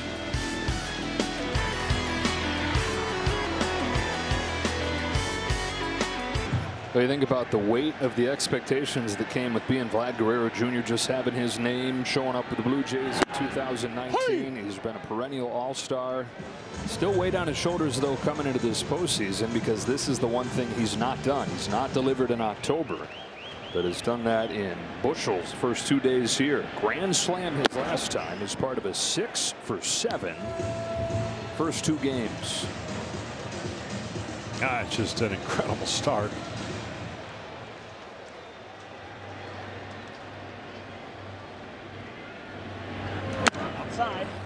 Fox 4 Sites powered by Google Cloud. They're giving Vladimir Guerrero Jr. 18% chance to add another RBI.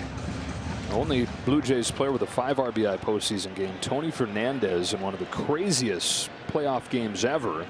The Blue Jays scored 6 runs in the 8th inning to win 15-14 against the Philadelphia Phillies. Game 4, 93.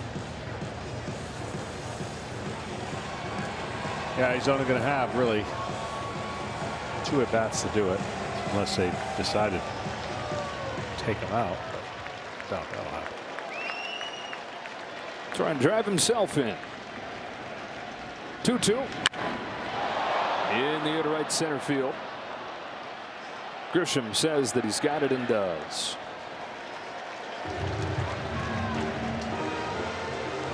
Now the Stars have shown up. 2 home runs for Kirk yesterday. Guerrero now 6 out of 8.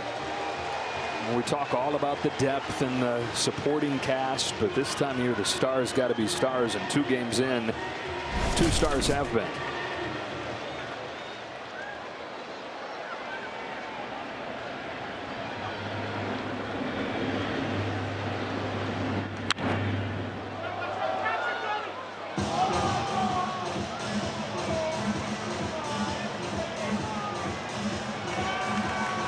Done a great job behind the plate. I don't think he gets enough credit. His manager speaks to the credit of his ability to steal strikes, block pitches, hit.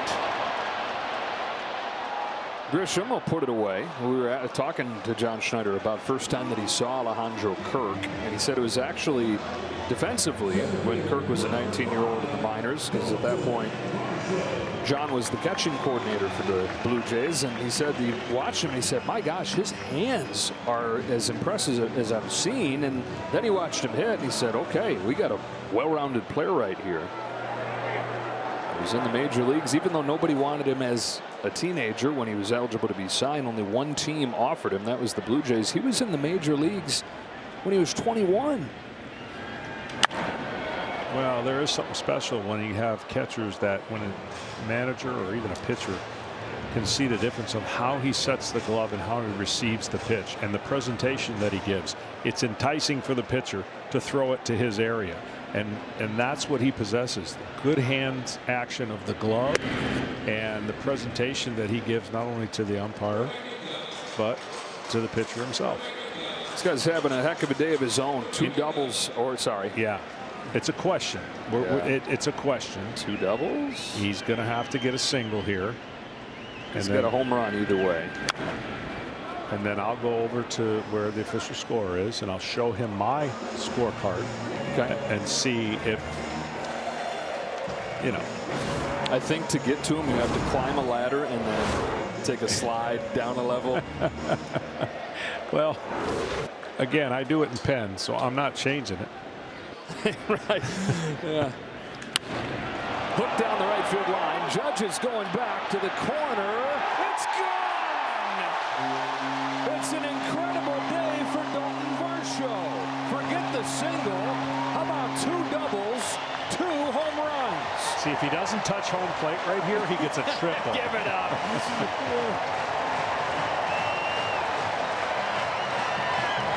Wonder how many Blue Jays have had 12 total bases in a postseason game. He's just on fire right now. And Man, oh man.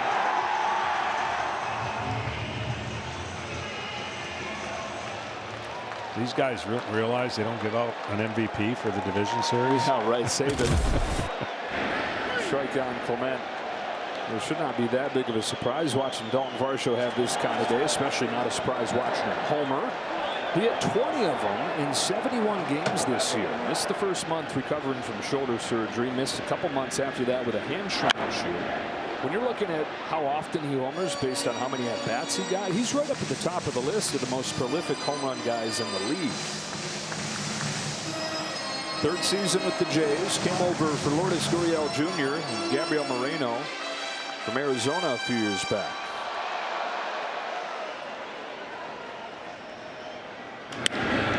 Clement has his third hit of the game.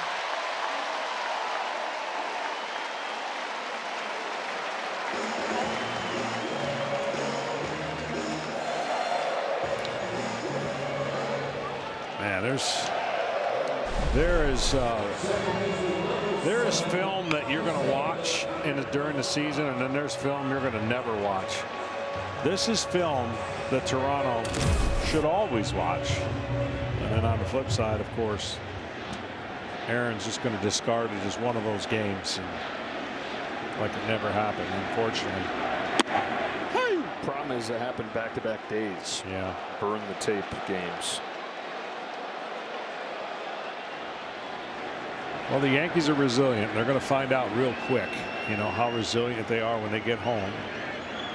And the only option they're going to have now is they got to come back. That's got to be their goal. We got to come back to Toronto, and they're going to have to do that one game at a time. Actually, take whatever hope you can from this. They've trailed 2-0 in a 5-game series 4 times in their franchise history, and half of those they've come back to win the series.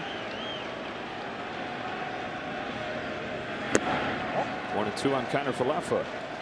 If Carlos throw down, they'll have their home crowd waiting in Game 3 on Tuesday. Yeah, the first job he's going to have is putting up zeros early. I mean, they just got to find a way to get the lead. And this team has jumped on every one of the starters so far early and hasn't looked back.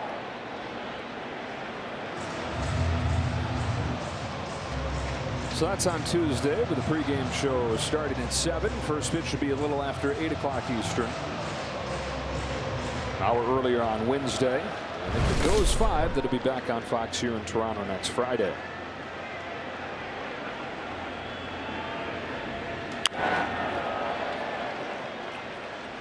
Don good during the regular season. It's an understatement. 18-9 in ERA around 3. And that was solid against the Red Sox in the wild card round. Going 6 innings, giving up 3 runs. Bieber counters for the Blue Jays. And if the Yankees can get it to a Game 4, it's going to be a bullpen effort for the Jays in that one. And that's when Cam Schuttler would be lined up for the Yankees. Today, the Blue Jays get 7 runs on 8 hits against Max Fried.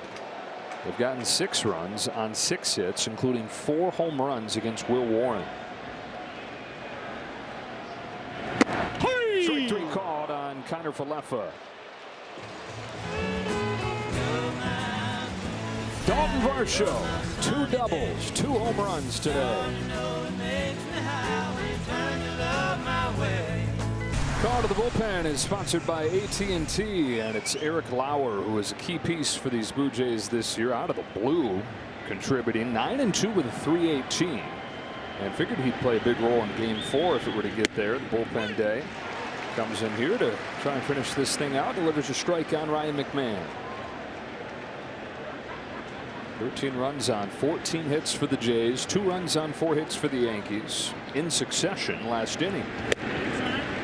This can serve as like a bullpen day, you know, for him. That in between starts, you would throw on the pen on the side, and maybe they're giving him this inning and a half, whatever they decide to. Base hit for McMahon.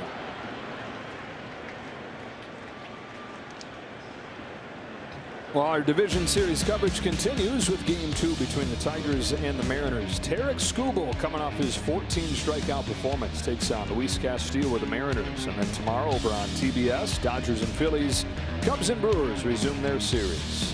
Yeah, must-win situation for the Mariners going up against their ace, but they've had success, although brief, against Skubal on the year. About the only team with 7 runs in 2 games. Mariners scored against Skubal. Curve for a strike on Volpe.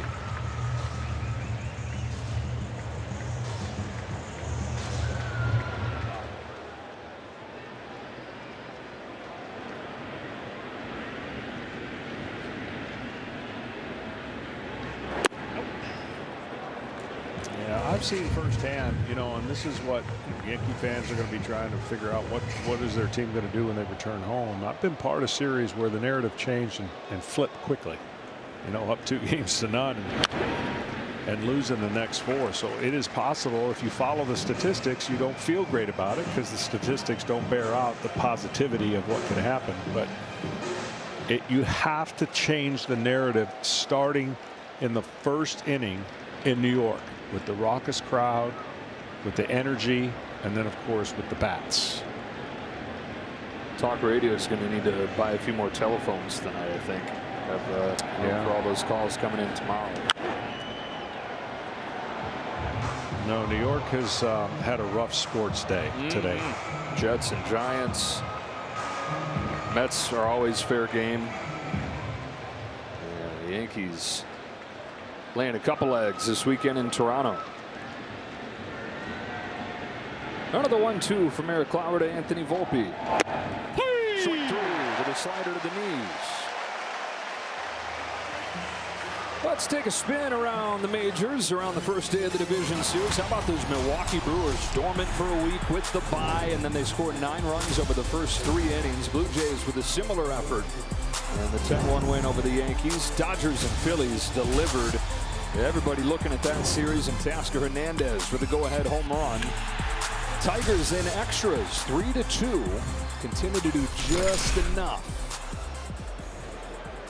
Boy, can you imagine the fan base in Seattle, their last 2 home games they've had in the postseason? Wasn't the last one 18 innings?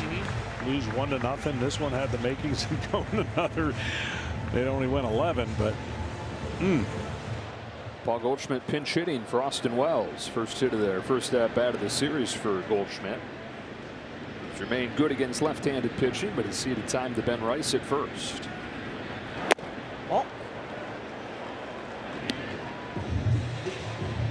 Yeah, so the Mariners in those 2 games you're referencing, 2 runs, 29 innings. Yeah. Yesterday, their big guys did it. Cal Raleigh, Julio Rodriguez are both 3 for 5. The rest of the team, though, is 0 for 28. Pitching chaos is what A.J. Hinch wants, and that's what he got yesterday. He doesn't care for pitching chaos today. He just wants one dude. It's amazing how different it can look for the Tigers based on Skubal or anybody else. Goldschmidt serves a base hit the other way. Yeah, and off of the bench, he's 2 for 2 in this postseason.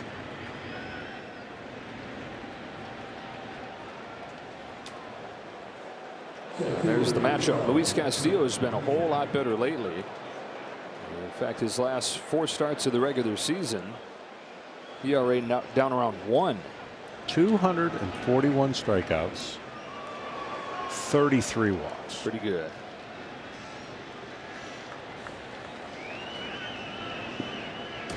Makes his return to Seattle. That's where he pitched his college ball. Seattle University. That's a ball on Trent Grisham. Grisham is 0 for 6.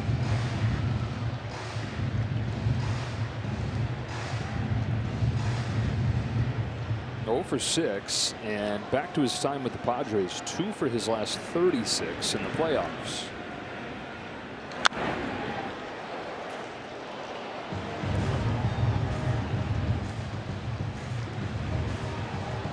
What do they have? 12 strikeouts through the Yankees? Yeah. 13. 13 strikeouts. And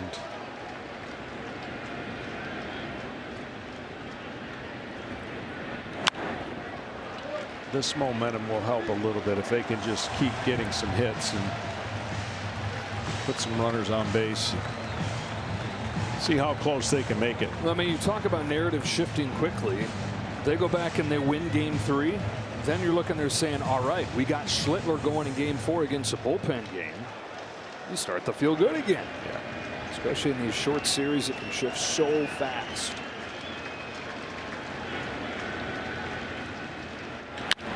Grisham hits it hard and through. First hit of the series for Trent Grisham. Will load the bases. For Aaron Judge. Was reached twice more in this game. He had a walk in the first inning. He had their first hit. It was an infield single in the 6th. And he's going to face a new pitcher. John Schneider not going to let his lefty Lauer face Judge. Not what John Schneider had in mind for all these different moves. Yeah, right. Take a break. Back for Judge's at bat.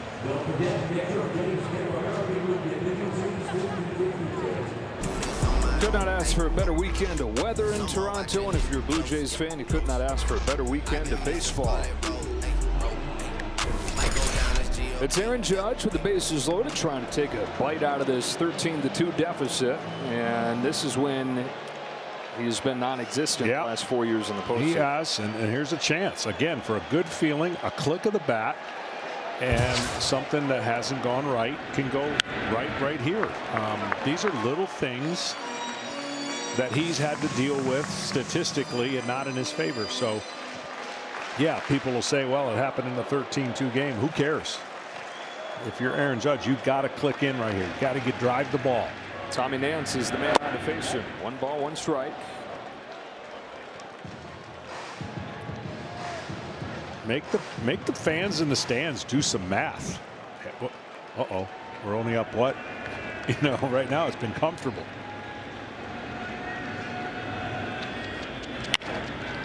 Jam shot, center field. Varsho comes on. It drops in front of him for a base hit. If the throw to third is late, and it is. So it's an RBI single for Aaron Judge, and it's 13-3. See, now I don't have to show that anymore. Get that 0 off.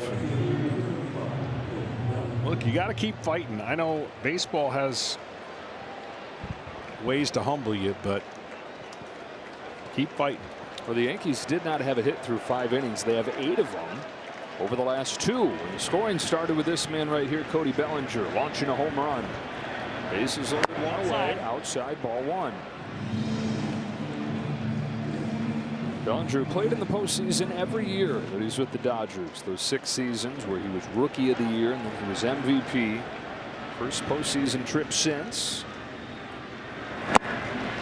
And it's not insignificant, even though it's a short series, to start getting looks at every single guy they're bringing in, right? It's not insignificant, especially when game 4 is going to be that, if there is a game 4. So every ounce you can push the other team to doing something they wouldn't normally do in a 10-run game, it helps.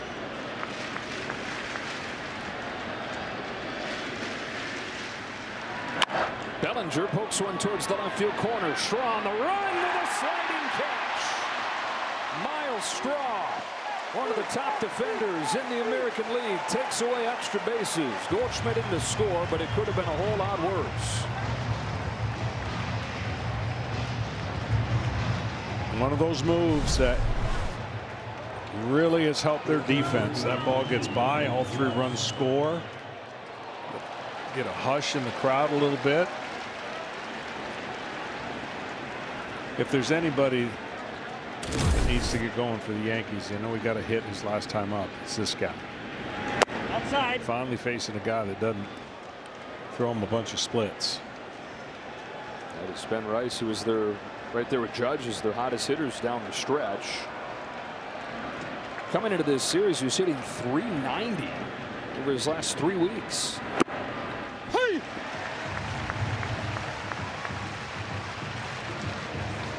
One for 7 in these 2 games. He's taken over first base from that man right there, Paul Goldschmidt, who pinch hit for the catcher Wells.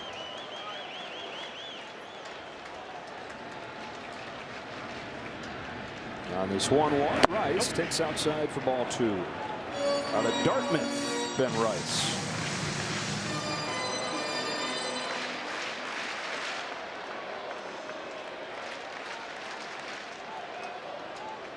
Got Grisham at second, Judge at first. Hits it hard in the air to right field. Lucas going back. He'll turn and watch it hit off the top of the wall. Grisham in to score. Rice headed for second. Slide is there. RBI double for Ben Rice. And it's 13-5. Yankees 9 hits the last 2 innings. And I don't know if this comeback is going to have enough steam in it. The hole too deep. But the Yankees getting something to feel good about going back to the Bronx. Just anything that changes the narrative of the hitter going, I haven't made contact. Now the last 2 at bats, a single and a double. You start feeling a little bit better, even though you may not come away with a win. This would be a serious bonus 2-out hit. Outside. It's Stanton taken away. And he's one of the guys that got a double his last time, his first hit of this series. Individually, each one of these guys finding something to hang their hat on going into the next part. Second and third, 2 out. Ball 2. I had a high school coach when I was a freshman coach playing basketball. I would sit on the bench for the varsity, and I'd have to remind him how much he was up because he panicked all the time, thinking, oh, you know, and here you're up 8. It still starts getting in the back of your head where you're like, now I got to get somebody else up. I got to get another guy loose.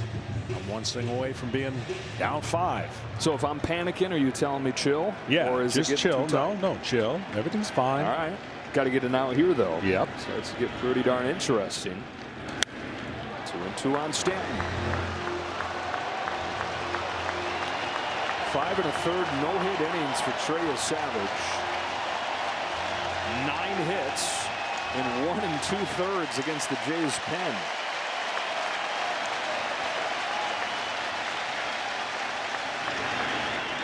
Stanton to left field. That's a base hit.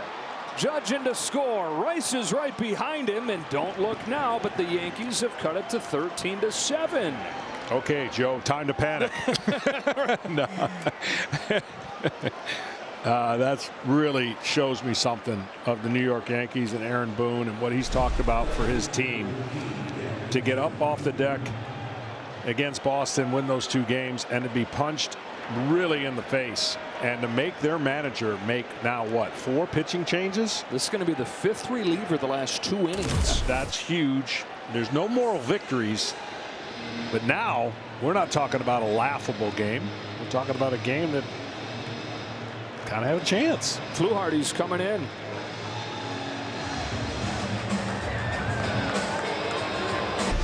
How about these Yankees refusing to just roll over? 2 innings against the Toronto bullpen. They've exploded. They got 2 runs in the 6th on the Bellinger home run. And they've gotten 5 runs here in the 7th. I don't know if they're quite panicking, but they're at least not chill anymore. Hey, they're thinking about it. Getting their calculators out. Yes, and they are. Jazz Chisholm was stand at first and 2 out. Mason Fluharty's on to face him. And the lefty's first pitch is swung on and missed. Fluharty back and forth this year between the Blue Jays and AAA. Had an impressive finish to this year. Struck out 6 of the last 10 batters that he faced, including on final day of the regular season. Got out of a big jam to help him win the division. Bounce it to first. Guerrero's got it. Well, this has gotten way too interesting if you're a Blue Jays fan. The Yankees fighting a 5-run top of the 7th.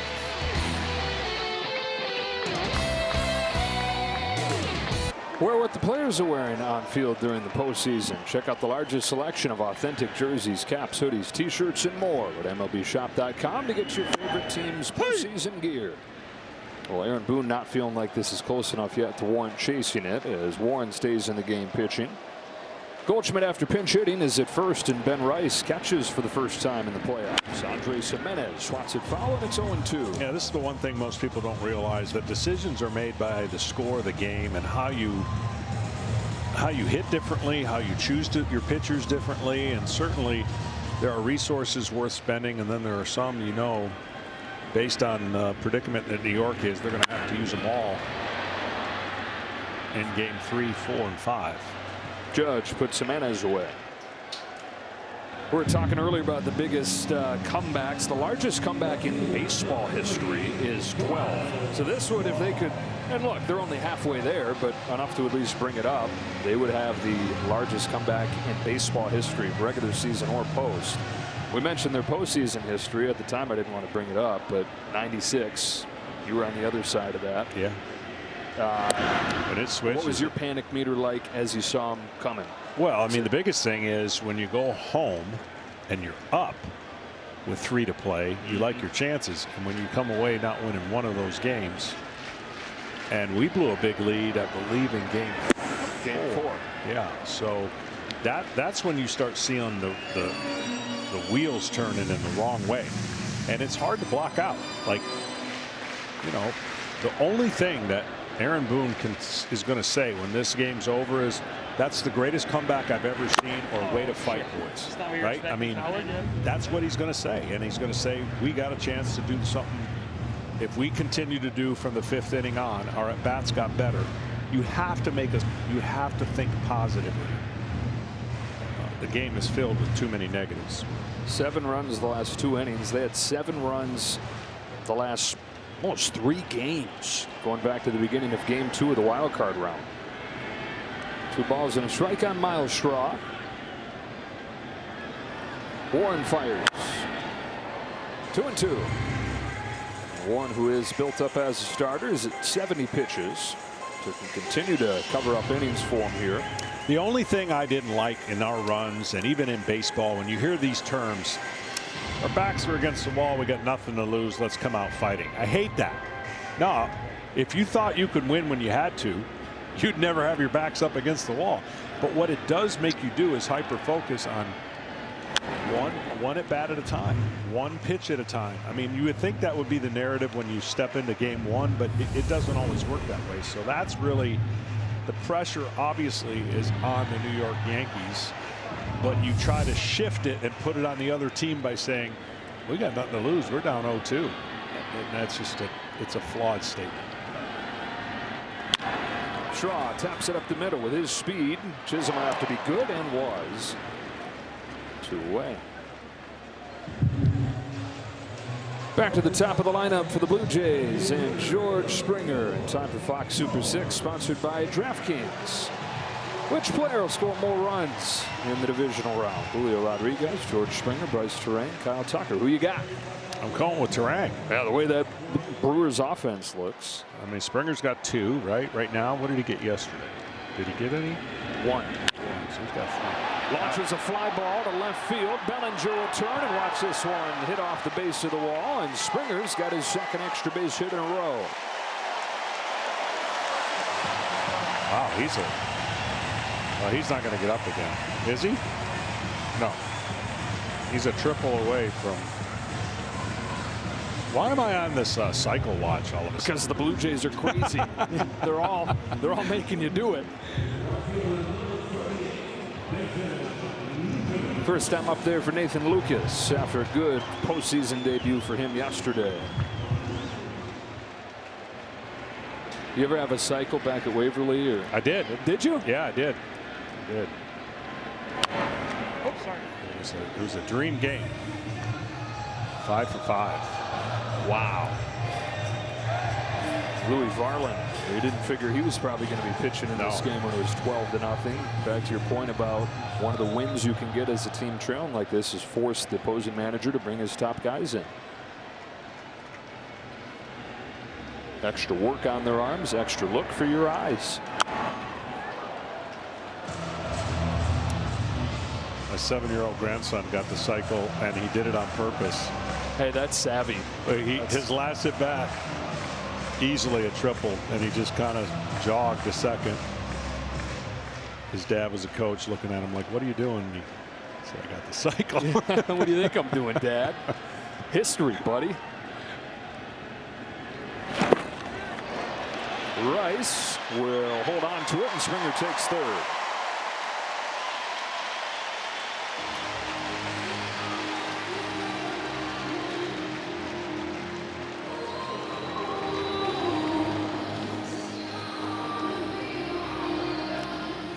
Springer's a fun guy to watch, and how he competes and all that he's been through already, and just this bounce back year for Toronto, you know, for him personally means a lot.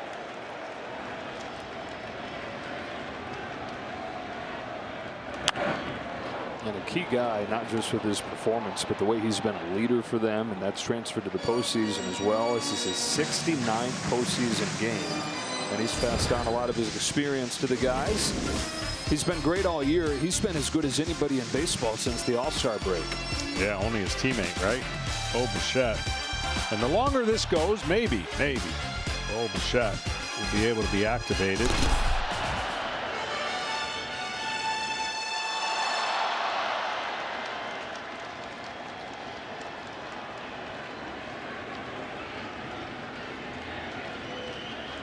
One-two to Lucas again, outside. You're talking about your 7-year-old grandson, my 6-year-old son. He asked me, why wasn't Chet playing? I said, excuse me, who?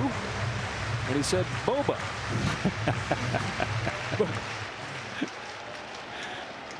I said, son, Boba might be back for the championship series if the Jays get there.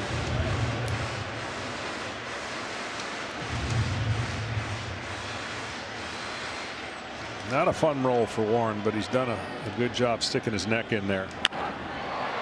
Lucas fights it off in the air to left field. He's going to keep it right here. Yankees have 6 outs with which to work. They've got 6 runs that they need. Varland's ready to go.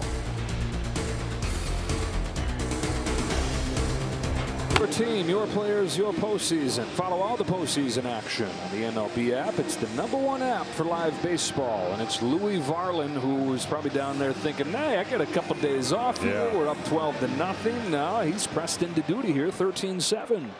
You go from comfortable, no adrenaline, kick back, to forced adrenaline. Ryan McMahon at the plate taking a ball. Yankees scored 2 runs in the 6th inning, and it looked like, okay, that's nice, get a little something. But 5 in the 7th to make this interesting. In a game they trailed 12-0 at one point. McMahon lays a bunt down. Varland fields it over to first in time for the first out of the 8th. Right idea, but got to be towards third base, and that one easy play for Varland, but right idea.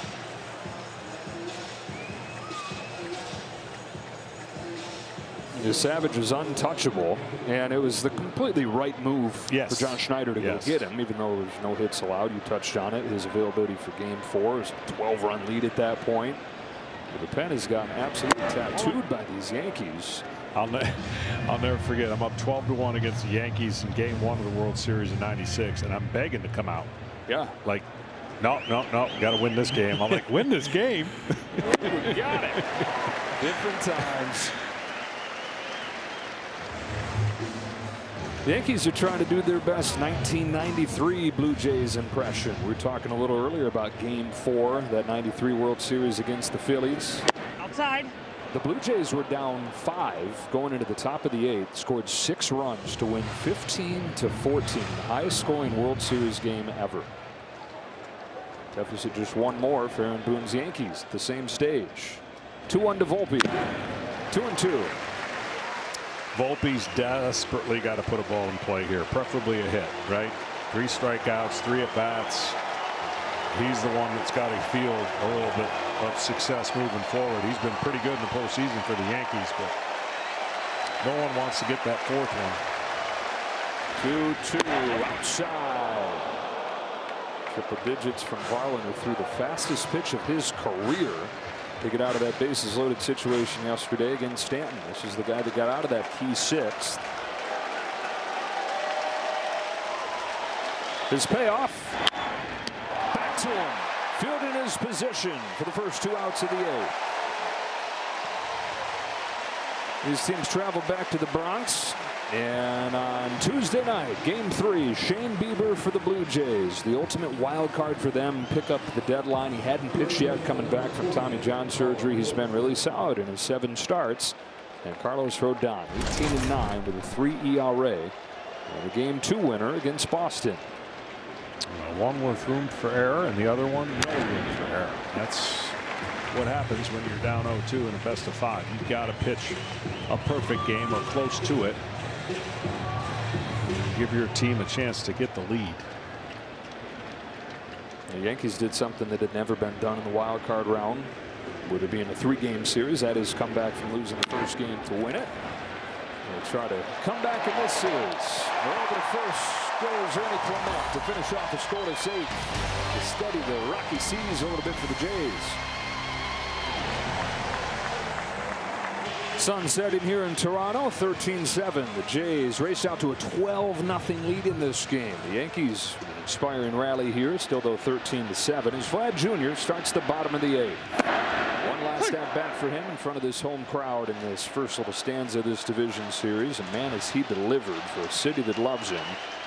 3 for 4 today. After 3 for 4 in game 1. Home run in both.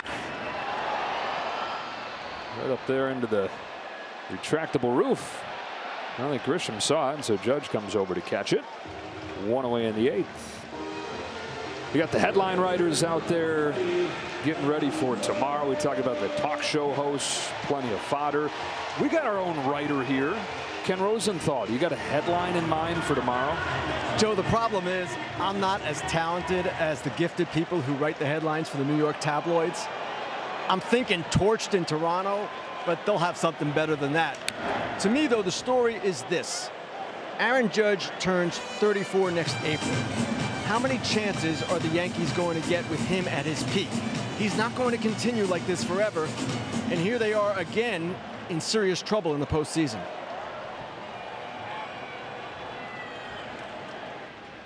Alejandro Kirk. First of all, bonus points for the alliteration from Kenny on the headline. But then, yeah, it's more than just.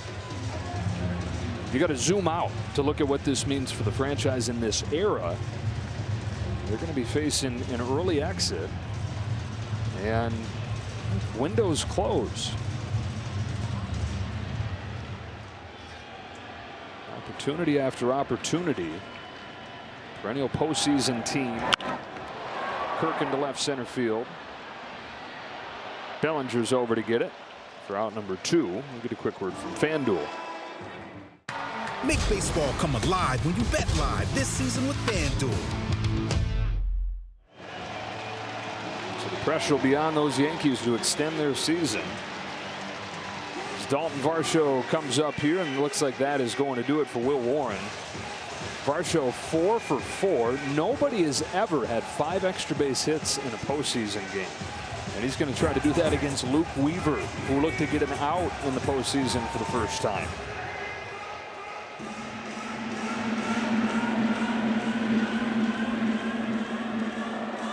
Darren Varsho heads up there with a chance to do something that's never been done, trying to get as many extra base hits as that number on his back. 4 for 4, 2 doubles, 2 homers today. And Luke Weaver, who's just in a bad place right now, comes on to, in a low pressure situation, try and find a good feeling like a lot of the hitters have here.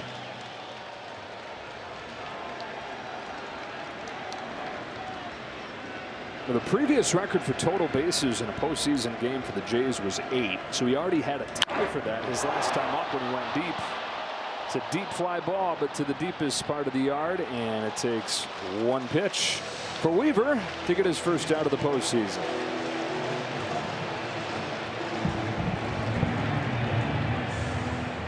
Last chance at a miracle comeback for the Yankees. Top of the order coming up here, 13-7.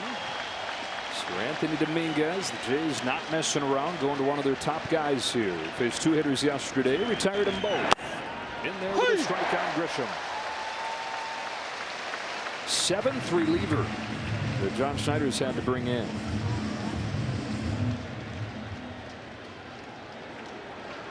Of course, the off day tomorrow for those guys to get some rest. Grisham hooks this one foul, and it's 0-2.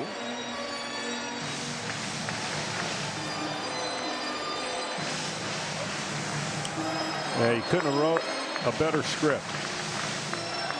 If you're the Toronto Blue Jays manager saying, okay, here's what we're doing in the 6 days off to kind of simulate baseball. And we know all the things that go on with the team with the bye. But then we're going to come out and exercise what we do well and never miss a beat. I just think it's been incredible what Toronto has done.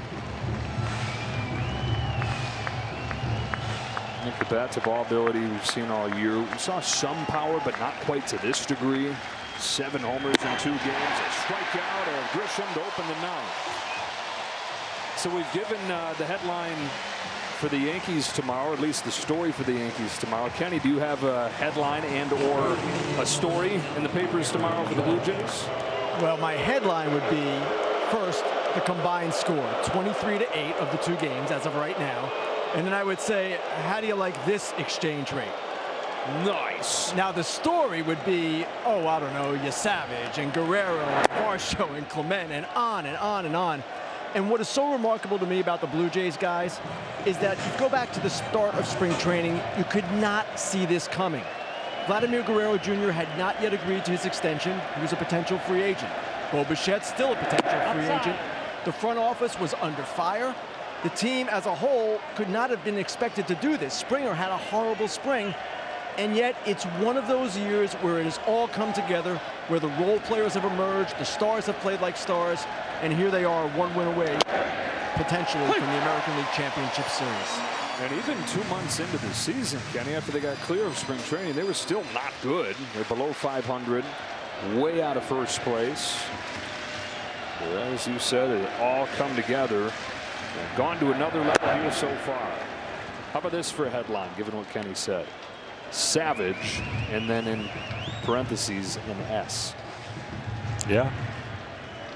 Well, that's what Aaron Boone called his offense at one point. That's right. Nope. Judge takes the walk. Aboard for the 4th time today. 2 walks, 2 singles.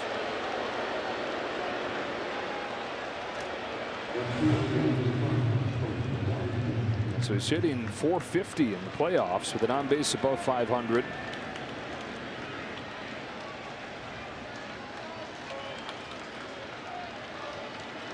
One on base runner. Here's Bellinger. Knocked in 3 over the last 2 innings.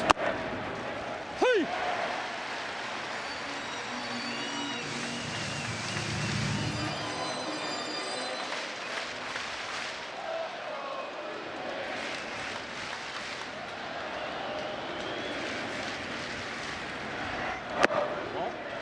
It's all Yankees in the first half when you're looking in the division and the race, and you see that it comes down to a tie. 94 wins, 94 wins. All Yankees in the first half. It turned with a 4-game sweep that we've referenced a couple times in this building at the start of July. Blue Jays did not fall out of first place after that. Yeah, they fell into a tie, but it's kind of like that series never ended. The Blue Jays averaged 9 runs per game. Wow, 9 runs per game, and then they do even better than that in the 2 games here. Going to go to 8-1 against the Yankees in Toronto this year. 2-2 on Cody Bellinger.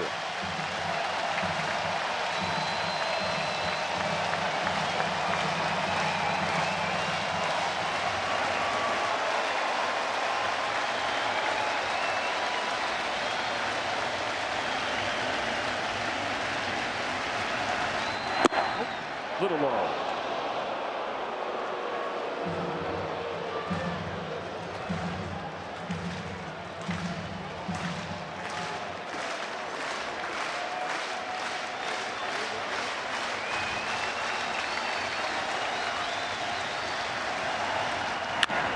Bouncing ball towards the middle. At first, 2 out.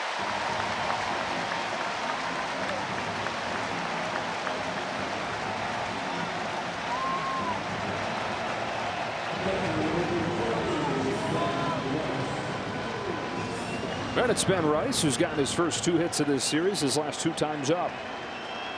As good as the Jays have been against the Yankees in their own building, the Yankees have been pretty darn good against the Jays back in the Bronx. 4-2 at home this year against Toronto.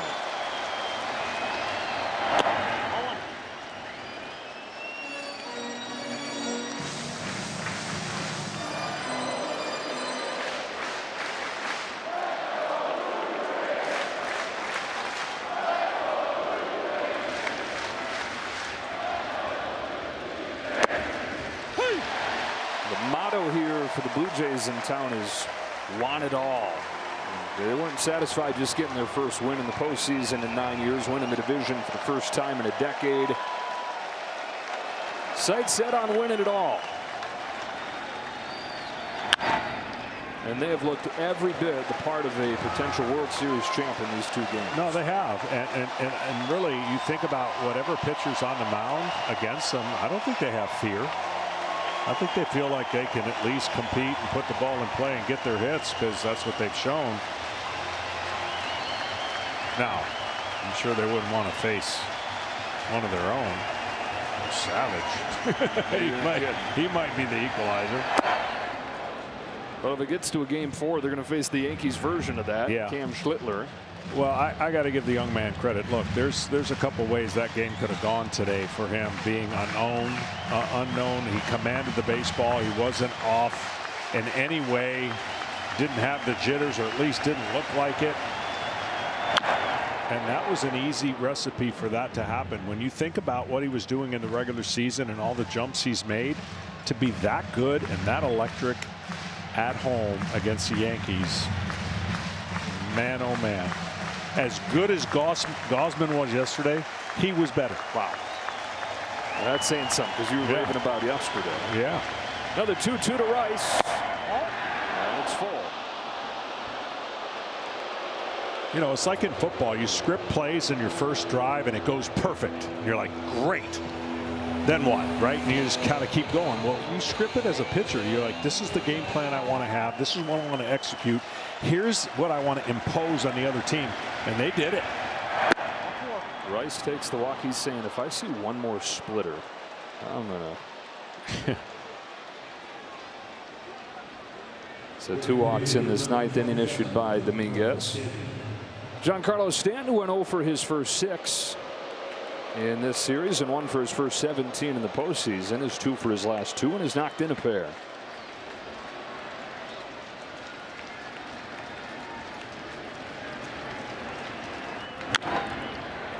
Aaron Boone was saying before the game, just when you think with Stanton that he's got no shot, that he's not close, that's when he'll get you.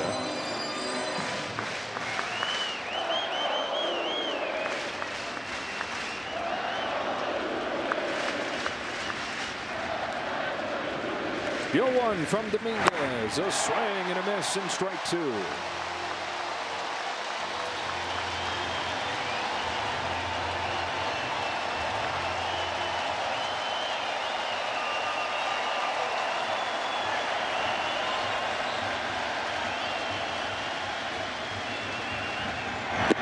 Lopsided. The Toronto Blue Jays are a win away from the championship series.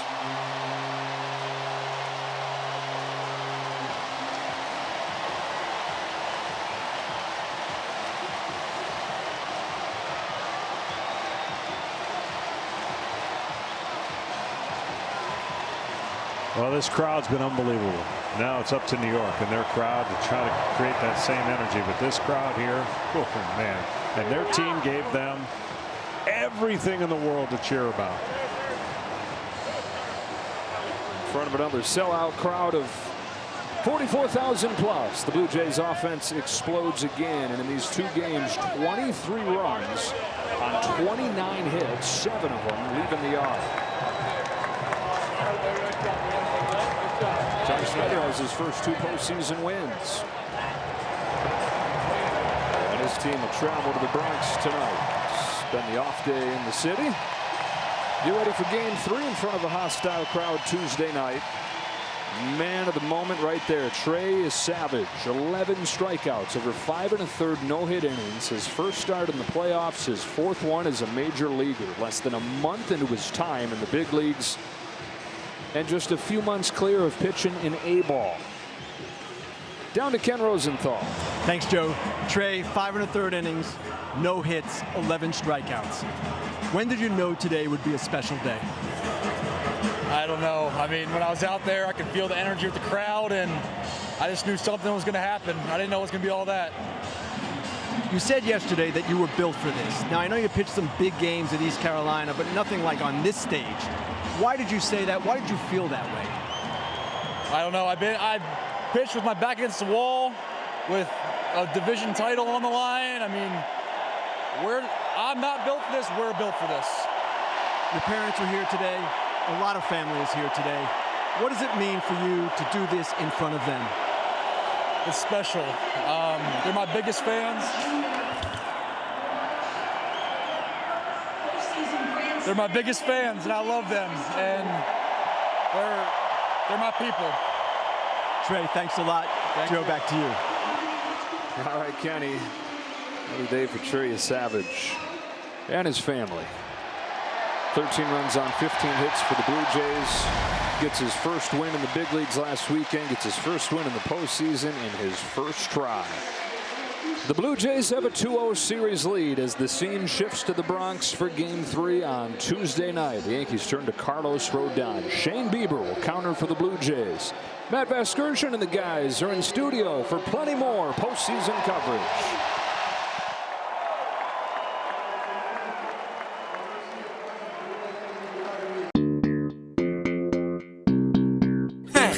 God bless you. Double pro. I'm on this sound fairly no. DJ Softy man. I'm on you be. Idiot no. Love what you give to me. It's sweet past you got cane. I not go like you dey hide me past okay. See the way she just the wine. She the one pass up piano do. I swear to God, now she did do me do. Comforting, give me love again. Give me love again. If you give me love again, I will never go away. Comforting, give me love again. Give me love again. If you don't give me love again, it go make me go insane. Comforting, yeah. Yeah, comfort your mama no more so. Reloki mebi, yawa kombo no be reisa. Comforti, yeah. Comfort your mama no more so. Comforti reloki mebi, yawa kombo no be reisa. My baby too fine, no na so she dey beautiful. Anytime I see her face, you, I go just tell a fool. Now because of you, my guys, them they call me big fool. Big fool, man. See the way she soft to you, she be like foo. Comforting, give me love again. Give me love again.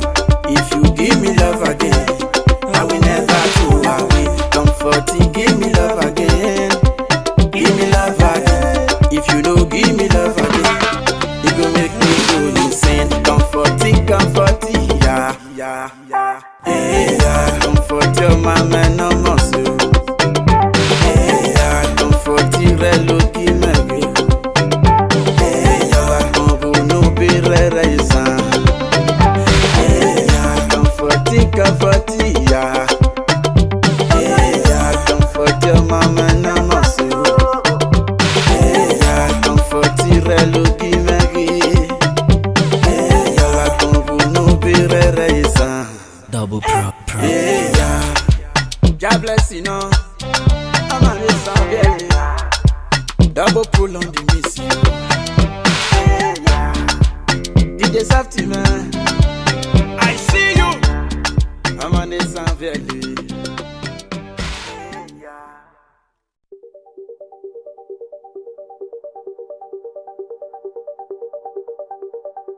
Как тяжко мертвецу среди людей, живым и страстным притворяться.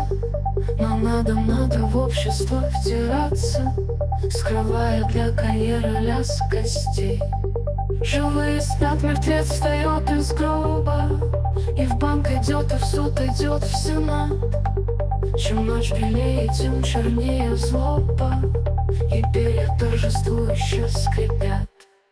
Мертвец весь день трудится над докладом, присутствие кончается, и вот нашептывает он, виляя задом, сенатору скобрезный анекдот. Уж вечер мелкий дождь зашлепал грязью прохожих и дома и прочий вздор. А мертвеца к другому безобразию с крыши ощущений несет таксомотор.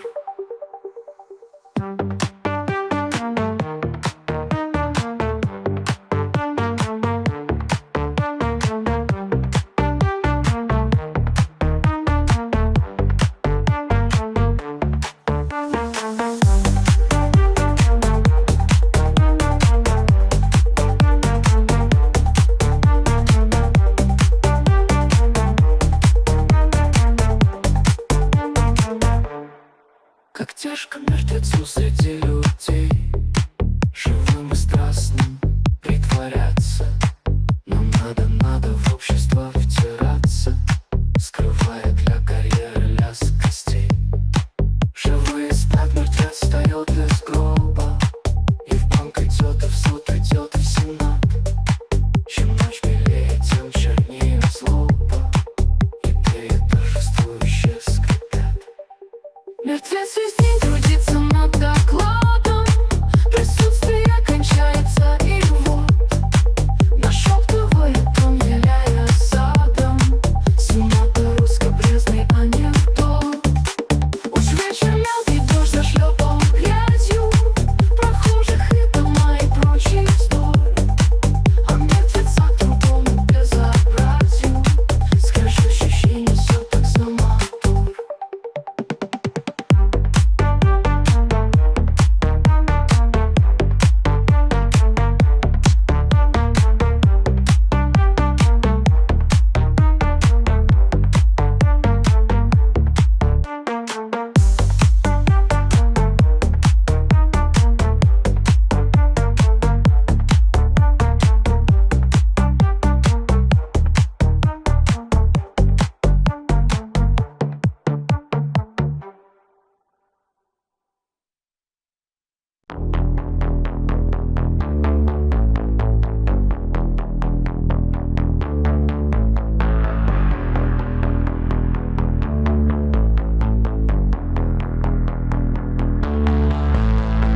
Так вы стоите на моем пути, такая живая, такая красивая, но такая измученная. Говорите все печально, думаете о смерти, никого не любите и презираете свою красоту. Что ж, разве я обижу вас? О нет, ведь я не насильник, не обманщик и не гордец. Хотя много знаю, слишком много думаю с детства и слишком занят собой. Ведь я сочинитель, человек, называющий все по имени, отнимающий аромат у живого цветка. Сколько не говорите о печальном, сколько не размышляете о концах и началах, все же я смею думать, что вам только 15 лет. И потому я хотел бы, чтобы вы влюбились в простого человека, который любит землю и небо.